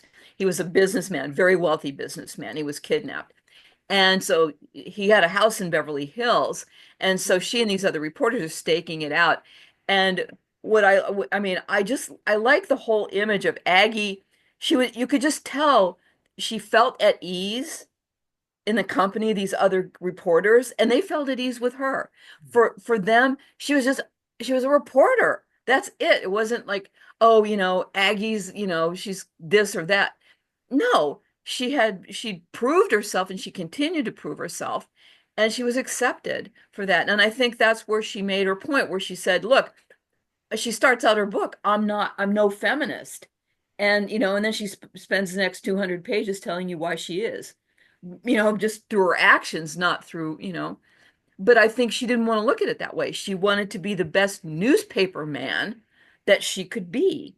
And she Yeah. achieved that. And I think that, that's really wonderful. And she knew she couldn't give it up. Because she said, I got a tiger by the tail at that point. And I knew I couldn't let go. and it cost her her marriage, and she wasn't always around for her Mm, kids, yeah, as that's much sad. as she. Well, I mean, I think they married at the right time for each other. They were both orphans, you know, and she was still a juvenile. She was her one of her Hollywood relative was about to drop a dime on her to juvenile authorities if she doesn't come back and live with her. I read about that. They were And trying to like extort her. Like she told yes, her like come first they tried to turn her into like a child star by force. And when that didn't work, she was like get out of my house. Then she moves away, she comes back and she marries this guy because he's the one that gives her the idea. He's like, if you yeah, we get married, they can't do this to you, you yeah, know? yeah. That was Harry Underwood, and he would they work. He was the soda jerk, I think, as a waitress at the Pig and Whistle in Hollywood, I and and yeah. That and was so great. When I read that, I was like, Pig and Whistle, I've Pig seen and that Whistle. place. I And was like, so oh my they God. or well, it could have been the pig downtown. No, no, it could have been the pig downtown because I think she was close. Yeah, there was a pig and whistle downtown. I think it was that one because she was living. There was a home, a place for young women, like oh a place where they could live, like a giant dormitory kind of thing. And it eventually became the Biltmore Hotel. I'm losing you're muted, Jennifer. Sorry, Ah, sorry. there you I'm go. so sorry. Oh, Yeah, it's but you're yeah, I right. mean, so It's she the one was like, downtown, by the way. it You was the were right. downtown one, yeah. Yeah, And I so looked there it up. she is. Ah, there she is. But it was so cool because I think they married at the right time. They each really wanted a family, which they hadn't had. And Harry kind of just stepped in and saved her from the relative who was meant her no good. And Yeah. I think they were I always got the impression that Harry might have been he might have had a crush before anyway. I think he actually loved her. I think she was very fond of him. I think they grew to love each other more. Yeah. But I think they were a good match for when they were married because they wanted family and they wanted some sort of stability in their lives that they hadn't had. And I think they were really good for each other. But they didn't get divorced until their kids were pretty much grown. I think they didn't divorce until maybe 42 or 43. Hmm. And by that time I think her son had joined the army or something, and her daughter was either married or about to be. So um yeah, I mean I think he just didn't want to be understandable. I think he didn't want to be Mr. Mr. Aggie, Yeah, that's true. Yeah. and because he was perfectly capable in his own right, you know. Yeah, she lived her life the way she wanted to, and she like loved her career. And in Yeah. that same vein, what do you think, since she was so, I guess, married to it and loved it so much, what do you think that says about her legacy? Like, what does it mean for women in journalism, like myself and others, and law enforcement today? Oh, well, she set the bar pretty high, I think. She But I did. think I think what anyone can do if they really, really have a passion for it, they can achieve. You have to have that passion for it. It can't just be a job. Yep. It's got to be a passion. And if you don't have that passion for it like Aggie did, then you should find something that you do have a passion for, or just wait. Like I didn't know that this is what I'd be doing later on. I mean, I had a full career working for the University of California for most of my adult life, Go and Bruins. I know, right? And there, the bearware and all that stuff. So, but Yeah. so I retired as soon as as soon as it was feasible for me to do it. Yeah. And that was in December 2008, and I knew I wanted a second career. And I'd sort of like laid a little bit of groundwork for it. I wasn't sure where it would take me, but I got over my fear of public speaking. That was deliberate because I used to get like sweaty and I was not it was I puke. It was not good. And Yeah. and then I got some opportunities. I got to write for a crime blog, and I got to do that. So all these things. So then once I was the boss of me, if something sounded good to CEO Joan, There you go. I would just do it, and so I find I have a passion. I work harder at this than I did at any other job I ever had in my life. Because But you love it. You Exactly. love it exactly. and it shows. Well, that's what they always say. If you love what you do, you never work a day in your life. And I think that's true. The Yeah, interesting thing for me, I'm sorry to butt No, in, please, you're Ryan, say fine. Yeah. something. because we're talking about the His Girl Friday movie, and I'm a movie nerd, so I just was thinking we're talking about these incredible achievements of women at the adversity of everybody trying to hold them back or just Yeah. play your role, stay in your position, and I mean, as a film nerd, it's only a few months ago I learned about Alice Guy Blaché, and I wouldn't be surprised if you don't know who I'm talking about. So like, I No. the first, might give me some context and I Yeah, might. please. I'll be brief because I don't want to get too off topic. But so like, yeah, everybody regards like the first motion picture was made in 1888. Um, Alice Guy Blaché between it was a few years after that. So 1888 is the origin, whatever. But between 1896 and 1906, she was the only female movie director in the entire world. And Wow. nobody knows who she is. And I just can't get over the fact that, like, why? I mean, I went to film school and they talked about her exactly 0 times. And like her films are weird. They're interesting. No reason not to want to study these. And it's odd to me that it's like a concerted effort to overshadow these achievements. And I don't understand it. I don't even in today's 2025. And I'm No. just saying, like, I'm seeing the parallels between everything you're talking about with journalism, and it hits every sector you could possibly look at. Just saying. Yeah, I know it's really interesting to me. I mean, I've never felt I've never felt I couldn't do anything that a man, I mean, men have the upper body strength. Okay, I give you that. But everything Not else, I mean, me. well, yeah, you do. Even you do though. Trust me. I'm joking. Yeah. You could still kick my ass. There's only that's You for want to real. fight, Joe? Never, You want never. to go? No, I Yeah. would curl up in a fetal I'm just position kidding. and start Yeah. blubbering. No, no, no, no, no. No, there's no, no. But yeah, I mean, it's just odd to me. There's so many women who have achieved, and they're not even footnotes hardly in history. But Yeah. Aggie was very in her time. She was Yeah. very well known. She was very well known, and that's something that I really am always interested in keeping alive, because I think that for anyone, male or female, you have to have something to reach for, you know. And if Yes. you see like whoa, she did that. I can do that. I can do that. I can make that happen. Yeah. Is you just have to have that something. I mean, you got to be able to just envision it and then just and reach. And then So like I've true. been lucky because when opportunities pop up and if they sound good to me, I just go with it. Because to me, I don't ever want to I don't ever want to lose, my sense of wonder or I don't know. There's a difference between childish and childlike. I don't ever want to lose like my childlike wonder at the world Mhm. or my enthusiasm for things. I don't want to lose that. I don't want to be jaded. I can't help getting older. That's happening whether I like it or not. And believe me, I'm not that crazy about it because I feel like I have so much more to do. Same. So I've got to live to at least 100, as far as I can calculate, at least, because I have at least that much more to do.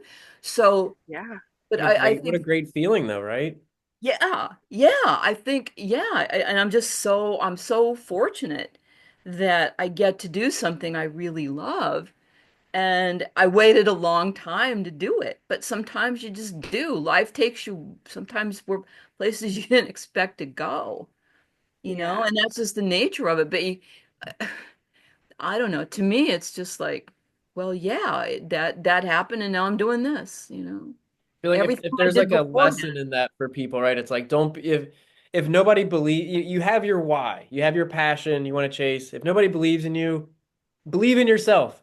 Keep Yeah, pushing. it's all about you and what you want. And if you really want it and you work for it, you will most likely get there. And then Yeah, history will remember that. Don't be discouraged by any of the no. possible obstacles that life will throw in your way. It will Oh, happen. all the Just time. keep And pushing. Keep pushing. I think that's really good advice, Ryan. And I think also that like just just the notion that you always like I'm like the quintessential lifelong learner.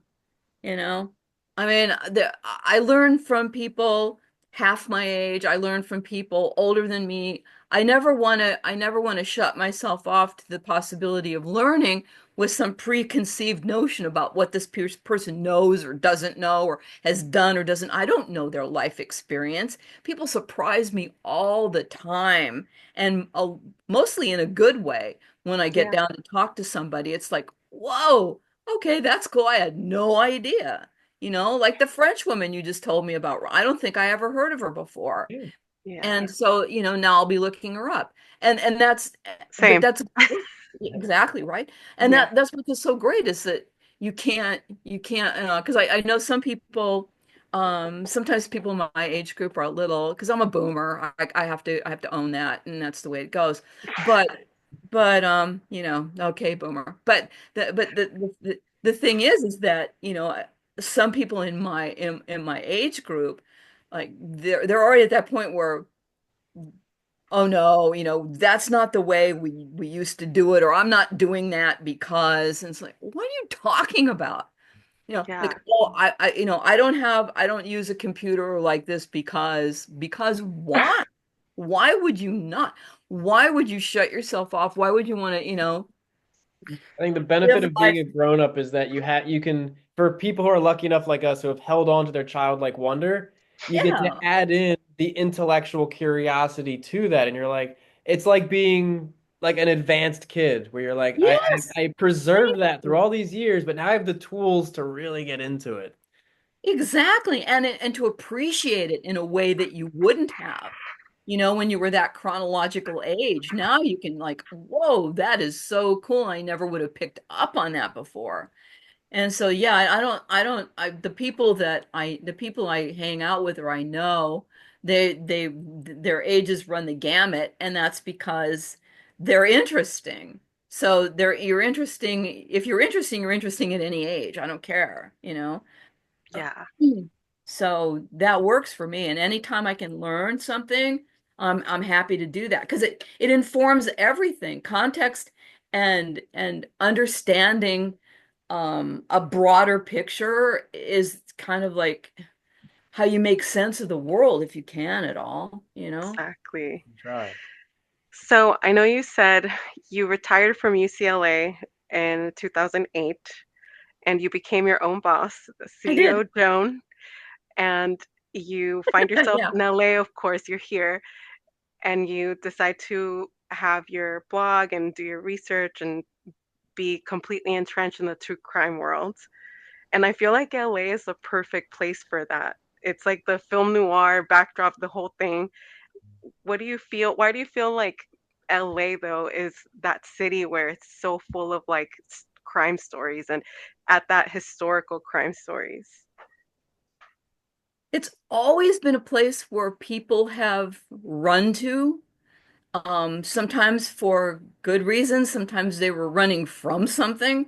But I mean, even Wild West days, people Yeah, came out here to, maybe they're wanted in Kansas for something. They come out to California to hide. It's always been that kind of a place. And so unless you're a really strong swimmer, you're not going anywhere. You're not going to Hawaii. You're staying in LA yeah, and and so some people came out here wanting to do good and better themselves and other people like I said, I think of it sort of like, okay, like imagine that you can take the United States by the East Coast and shake it, okay? And stuff rolls down, and where does it fall? It lands in Los Angeles. So that's so funny. you get this whole mix of things, the good, the bad, and indifferent, everything. And so crime in LA, and especially because we have we historically have the movie industry here. I Yeah. really do think that it has a cinematic quality that doesn't, that's not present in other cities. Each city kind of has its own profile in a way, like crimes that happen in Detroit, you know, Yeah. they did them a certain way. There was like the Purple Gang and stuff. There was all this different stuff, but it's Yeah. not the same as LA. And so I think that's always attracted to me. That is just that cinematic quality. It's like larger than life. Like the rattlesnake killer, That really? was interesting. Yeah. I mean, it's not like other people haven't tried killing with rattlesnakes as recently, I think, as the 70s for sure, but even maybe later than that. But it's just there was just something about it. Like when I tell these stories, sometimes I just think you can just see it writing itself. It's like it's a screenplay writing itself because they're Yeah. unbelievable. The the the atmosphere is and it's very film noir, like you said. I mean, I think Ryan, since you're a film buff, you definitely know this. I mean, the other night I watched for the, I don't know, millionth time Crime Wave. I've seen it so many times. It's countless times. Again, that's another one I can recite dialogue from. But it's LA and it shows some great shots of LA. And that's when I think I might have told you this. That's the one where I was actually able to get James Elroy on something he didn't know. Nice, nice. He, Wow. believe me, he's a walking compendium of crime. He knows Yeah. all kinds of stuff. And one of those times that we were out for dinner, we were talking about crime because that's what we always talk about. And I said, I've got one. I think I've got one that you don't know. And I thought, I fingers crossed, I'm going to get him. And so I said, did you know that one of the false confessors in the Black Dahlia case is in one of your favorite movies, Crime Wave? And he did not know that. You floored him. He was like, "Oh my God." Abs- Finally. High five me, everybody. Right? I told he was completely just dumbfounded. And I said, yep, he was the guy who he turned himself in because and confessed to the crime because he said 400 tiny men with violins were chasing him. God, what? This is a man who is clearly suffering from the DTs. He was having a little Yeah. alcohol problem, but he cleaned himself up. He changed his name from Max Handler to Mac Chandler, and Oh, he was in movies like From Here to Eternity and Crime Wave and a few other things. You can find him on IMDb.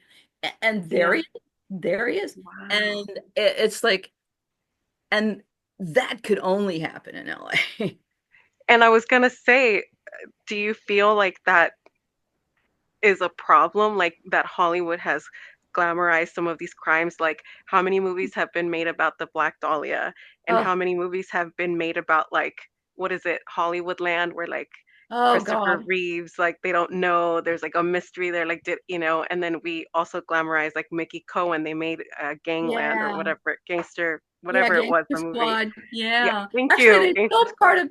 they filmed part of Gangster Squad when I was working at the police museum in Highland Park because it's the only extant LA Police Department station that was built in the 20s. They're all Yeah. gone now, except for Highland Park. And so they used it for part of the shoot. And was Ryan Reynolds in that? Ryan, do you remember who was in Gangster Squad? It was Sean Penn was Mickey Cohen, and Ryan Gosling was Gosling, that's it. I knew it was the a love Ryan. interest. Yeah, Okay. yeah, So they had all these vintage cars out in front and they stuff, did. which I love. I mean, in another life, I was a teenage boy because I love cars. I love. And so I had a 53 Ford, three on the tree. I know how to Oh, drive these things. So there you go. they're out there. These cars are out there. And honestly, Ryan Gosling could not drive a stick shift. I'm like, God, shove him aside and let me get Let behind me the do wheel of it. that Yeah, car. I will show him how it is done, you know? right. And get a stick shift, dude. No one will steal your car. Younger people have Yeah. no clue how to use that. They don't even know what a clutch is for. So this would be But great. see, that's what I mean. Like they make it so beautiful. Like everyone in that movie was gorgeous and Oh, like they chose Scarlett Johansson for the Black Dahlia. Do you feel like that kind of take they obscure that takes away from like what crime like we were talking about earlier, what it really would look like if you were yeah. at a crime scene, in LA. Then again, LA is just beautiful all year round, Kind 365. We of, have yeah, the best that's weather. Everybody looks good. It's great. kind of Like, is. you know what I I mean? mean, I But that think makes it hard for crime, it right? does. Well, I think there is, I mean, there is an intersection between, between filmed versions of real crimes and, and the stuff. But I mean, but in some cases, like, um, I always have had mixed feelings about Quentin Tarantino as a Mm, director, just saying. I've always liked his choice of music in his yeah. films. I like it because, I Yeah. mean, I never would have gotten onto the 5, 6, 7, 8s from Japan had it not been for Quentin Tarantino. I Exactly. Oh my love God. them. I Yes, love them. me So too. I would not have been on without Quentin Tarantino. I would not have known that they even existed. And I Yeah, like girl groups. So I was really happy that he did that for me. But yeah. another thing he did for me was give me the most satisfying ending to the Manson saga that ever existed in Once Upon a Time in Hollywood. Yeah. Oh my God, I've watched the end of that a few times because it's so You're satisfying. not gonna believe this. I have never watched that, and I'm like a true crime buff, but I have not Oh, watched that. everyone. I won't. Oh, it's just, it was How long is that? Like 2 hours, three every, hours? I oh, heard. Tarantino, he does have a tendency to go on. Yeah. But in this case, it's riveting. It's riveting. Really? I think it flew by for me. And Okay. the ending is real. For me personally, the ending was really satisfying. That's my homework now. I need to watch that. I was like, yes, this is how it should have happened and didn't. So Yeah. yeah, it's really Maybe good. you can do this for me. So like I'm trying to picture the start of the Hollywood era. Like there's LA before Hollywood, the movie land, and then after. There had to have been some of these more um aesthetic murderers, right? Like it's not like a transactional murder. Like I'm gonna rob Right, you or you right. did this, so I'm gonna drop the body and just move on. The people that took the time to like carve them and leave them, you know what I mean? Like it's like mutilating a body, leaving it in the Yeah. park for everybody to see because you want to how much of that shifted, before and after Hollywood? Like, does art imitate life or does light imitate art? And then how much of, the mob coming out west did that amplify that and or was it already here and they were like, this is a great breeding grounds to do this without really showing up on the radar? Like, I don't know the timeline for how that all evolved. Well, it's almost a chicken and egg thing, really. I mean, Yeah. because, I mean, like the movie, that the one with the train robbery one, the one where they first use they put the gun. It's a silent, yeah. And so people were interested in Wild West and crime before they even had, they really didn't even have scripts Oh hardly. yeah. And so I think that, God, it's so hard to say. I think real life informs art. I think that's what happens because I think that, like, anytime I read, and I read a lot of mystery books, I like those too. I read true crime, I read mystery, I read pretty much anything. But I can usually find in anything I'm reading, I can usually think of a real crime that's sort of similar to it, to the fictionalized version, even if they haven't. So I think real life informs art Yeah. because Yeah. this is your real environment, this is what you see. And so when you create art, you're just doing an interpretation of it, whatever your interpretation might be. So I think that, you find what's interesting about it, and then you in some places, in some cases you amplify it, and in other, so it's really subjective. It's the artist's vision. I think that, because like it's supposedly when the human hand touches anything, it automatically is different, you know. So I think that's what happens with art. You have all this stuff going around in the real world, and then you create whatever art you're going to create, and you draw from that, from that real experience, however you want to interpret it, whether it's to lampoon it or to, recreate it exactly. I think that's, for me, I think that's how it happens. I would agree with that because it's like I guess it's upsetting to think about. Like we've come such a long way from the dark ages and medieval times where people did a lot of gruesome things. It's like, well, now we're so civilized, we're so Yeah. different from what we were back Oh, then. And it's like, I think this is just a human condition thing. You can, as mhm. advanced as society gets, there's always going to be some people doing stuff like this. That's just it's Yeah. Well, It's for true. instance, I think that we've probably always had serial killers as long as there's been more than two that's what I people on the mean. Yeah. planet. And I think some of the origins of some of the myths, like things like werewolves and stuff like that, where people are, violently torn apart or whatever, Yeah. I think this may have been serial killers going from one place because they're really think about people moved around a lot, some people moved around quite a bit. There was really no way to track them. Yeah. And if someone entered your community and committed some awful crime that you couldn't explain, because if you're thinking about worldview, then, I mean, it was more sort of, magical, mystical. And it's like they couldn't wrap their heads around people doing those things. It Yeah. must have been a monster. And we still have that same feeling in a way. It's sort of like, well, the person who committed this crime has to have been a monster. And when they don't look like one, you're kind of shocked. Like, well, Yeah. why don't they look like a monster? But when your world experience is so small, you're living in the same village from birth to death. And I think it's just amazing to me that I think about possibilities like serial killers roaming, say, villages in England or, someplace in Romania or whatever. And it's I think that could explain it because people were like, I don't think a human being could do this. We know now they can, and they do. Yeah. But, But even like for not for a purpose, right? It's one thing like we're survival. They have food, we don't. Kill them, take their food. To just be like, just for sport. Let's just mutilate them, see what happens. It's just such yeah, a weird like, isn't there anything better to do than that? Like, but I it's know. Read a the human book. Go, condition. I mean, I don't But know. you're right though. I feel like I follow this podcast that also deals in like historical events and different things. I don't know if you've heard of him. His name is Aaron Mankey. Yeah, his He name sounds familiar to me. Yes. Okay, so he covers a lot of like mysterious things that would happen, and he talks about what you said that they in France thought they had a werewolf, but in reality, it must have been what they captured was a man, like dressed in like a wolf's like head and like Yeah. body, and he had sharpened his teeth, and then Yeah. the Yeah. same thing with the first vampire. This happened, and the first American vampire was like found in Exeter, Rhode Island, because people were suffering from this specific family had like tuberculosis cases. Their kids were dying, and Hmm. some of the people had the superstition like, well, it's a vampire.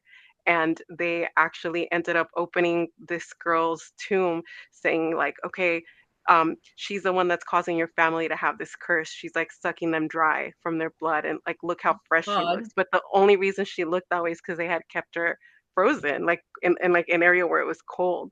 So they were like, you need to like stab her in the heart, you need to pulverize her heart, like have your other kid that's sick with tuberculosis drink it, and like this will cure him from TB. Whoa. Yeah, and I guess at that time, as you know, because you both know history, it was consumption. They were like, this will Yeah. cure the Yeah. consumption, and you're fine. So everybody's like, oh, you see, she's a vampire. It's her. She looks so fresh. There's Yeah. still blood in her heart. Like, That's the so thing. it's legitimately like the first American vampire. So I think you're right. It comes down from like people doing these like horrific things. It's usually just us doing this to each other, and it's sad. Yeah, Yeah. It's But it then the is more sad. people tragic. try to justify or explain it, it's like, oh, it couldn't have been us. It had to have been a It werewolf or had a to have been vampire. someone else. I Yeah. mean, it had to have been some, hairy beast or, someone drinking your blood. I know it's very weird, but it's just I'll never I can't imagine a time when this won't interest me.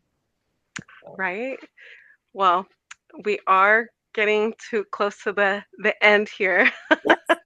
Yes, and But sometime. I know I love talking to you. Like I said, Oh, I likewise. You mean guys are that. the best. Yeah. But as we were talking about the relationship between like, earlier we were on like journalism and LAPD and now a little bit of, I guess, superstition, urban legend, and Yeah. whatever else. How do you think specifically the relationship between you working with the LAPD or just in general the LAPD, the press, and the court of public opinion, how does that all mesh together? And at specifically like evolving over time, particularly with like the 1920s to today. Oh, that's a tough one. I know that was long. Sorry. No, no, no. It wasn't long. That's a lot. It's a really, yeah, it's a hard question to unpack. I think, oof, can I think about this? Yeah. We'll bring you back up. We'll address that in episode 2. How about that? Okay. I need to think about this further. I think that's my homework. Yeah. You stumped her, Jennifer. I know. I'm No, no, this is good. I like these moments. These are the moments that I look forward to. I do. Yeah. I'm just not sure how to unpack that. Ask me again. I just feel like, there's each sector of everything intertwines. Like there's, law and order, the LAPD coming in, and then like you said, back in the day, they were more journalism with or journalists with the police were more meshed in together. They worked together versus Yeah. now they're like you said, they're like an adversary to each other. Yes. And then Yeah. there's like the public, that they all come together. How does that all come together in regards to like crime as you've seen it progress, like as you've researched it, like from the 1920s to today? How does all of those different sectors, the LAPD, the press, and the public, how does that all affect crime from the 1920s to now? I think people haven't changed all that much from the 1920s to now. Um, I think that they still commit the same kinds of crimes. They still commit murder, robbery, rape. Um, what seems to change, and it has to, and it impacts people, is technology. Um, I think that has a lot to do with it. We've Yeah. become a culture that, um, especially I notice younger people, everyone's younger than me now. I notice younger people that they don't, Nobody's younger than you, Joe. thank you, thank you, You're, thank you. But yeah, I think they don't participate in the same way that people used to. They they watch it. I mean, how that's so many true. times have people made the point, like when people are at concerts and they're watching it on their phone? That is What so are you true. doing? What the actual fuck are you doing? Why are you not living in the moment? Why are you not experiencing it? Yeah, And so there's we've made this weird distance between us. Like I'm comfortable with the distance in history, but I'm yeah, not comfortable with the distance in my contemporary life. I want to have an actual conversation like we've been having. I want to talk to people. I want to yeah, get to know them. I don't, but when they're looking at their phone or they're not participating in any meaningful way, they've denied themselves some fundamental experiences that you should have in life. So I think people are the same as they ever were. There's good people, there's bad people, crimes are the same in a way, but technology has changed and people have adapted to it in ways that maybe make sense if you're looking at the big picture, but for our mental health and for the way that we move through society or the way that we interact with people, I think it's changed us in a way that, at least for me, it makes me really uncomfortable. I'm sad for it, really. I'm sad for it. I miss having like I'm not a Luddite. I don't want to go back to, you know, churning my own butter or something. But yeah, like things when I was growing up seemed a little bit more, I don't know, random in a way, but also more, you had to talk to people. Like I, when I was younger, we didn't have, I mean, of course we didn't have cell phones. We didn't have answering machines. We didn't, I mean, machines have been around for a very long time, but people didn't have them routinely. You didn't Yeah. have it in your house. So if you were expecting a call, you either stayed home and waited for it or you blew it off and went out and, and hoped that whoever it was would catch up with you another time. And there Yeah. was something about that that was kind of cool because it set you up for all these different experiences, in Exactly. that way. So you had to be able to like pivot, Yeah. yeah, and be able to take a situation and move with it. It Yeah. wasn't, and I think people now are trying to control things too much. Yes. And it might just be the fact that the world's crazier than it's ever been. Uh, but I think that people are trying to can control it, and it's not possible. You Yeah. can't. And so you have to take the risk. And I'm personally not a huge risk taker. Emotionally, I think I am. But otherwise, no, I'm that person. I really am the person who's going to curl up in a fetal position if threatened physically. But but Yeah. emotionally, I'm willing to put it out there. I'm willing to take the criticism, if I'm being humiliated, I'll live through it, whatever. Yeah. But I want to be able to have that experience. And if you're like this with it, you don't get that. And Yeah.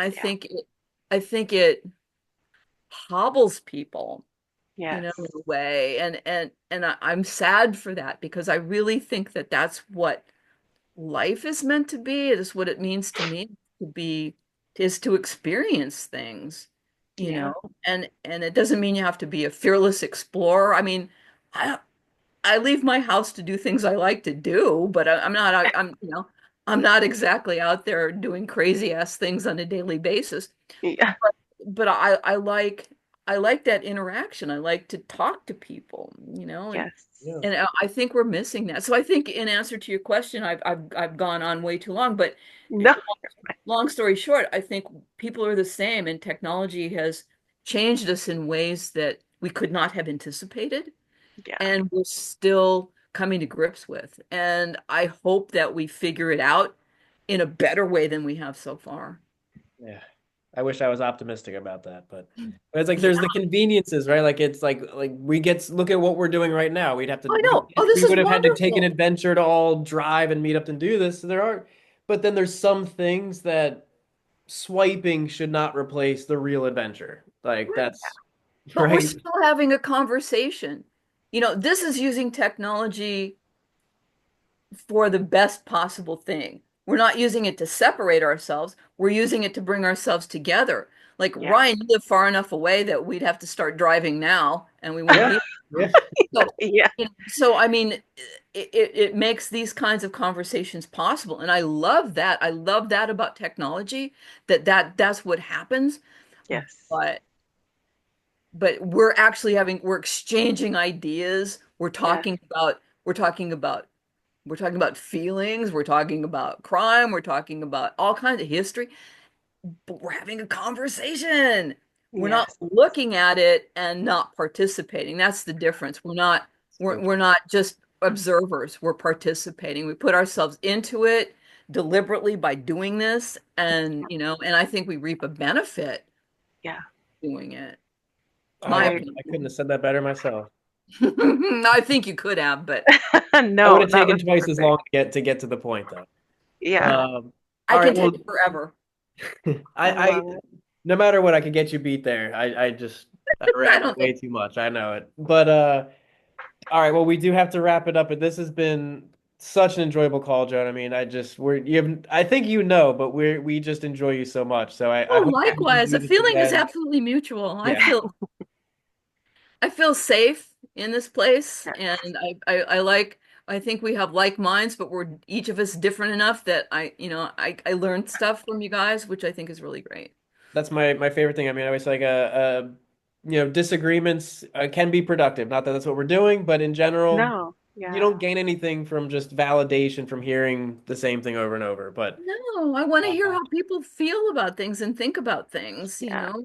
it's like a raw, unedited conversation. We're not taking selfies showing you the best version of ourselves. This is us. This is us Yeah. living life right here. So, Exactly. And And I uh, that's have what the homework. I'm best gonna story. watch those movies, by the oh, way. Oh, I'm gonna have the longest citation to pull up here for this one you got, Yeah. yeah, the I description. mean, yeah, you got to watch his Gal Friday, His Gal for Friday.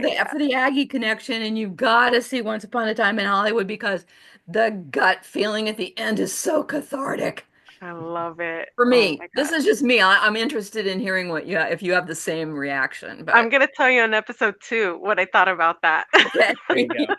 But other I aside love from it. those, you also got to go and pick up a copy of LAPD 53. You got to pick up the first with the latest, and you got to pick up the new one of Mobsters and Movie Stars. Am I missing anything, Joan? Where can people find you? Where do Oh we? God, I'm so easy to find. I'm so easy to find. Just Google me and I pop up like the proverbial bad penny. You'll find me easily. Email me if you have questions about anything or you want to talk about crime. I mean, yeah, I love to hear from people. So, Fantastic. Well, I mean, I don't think we got to like any of the questions we really wanted to get to because there's just so much. It's like we needed episode one just to be like this. There's a whole universe here, and Yeah. buckle up, guys, because there's so much more. So oh God, awesome. Well, my thanks pleasure. again, Joan, and Jennifer, of course. Thank you Yes. guys. Thank Thank you you, so Joan. much. This has been a Yeah. pleasure, and I hope to talk to you guys very soon. Yes. Us as well.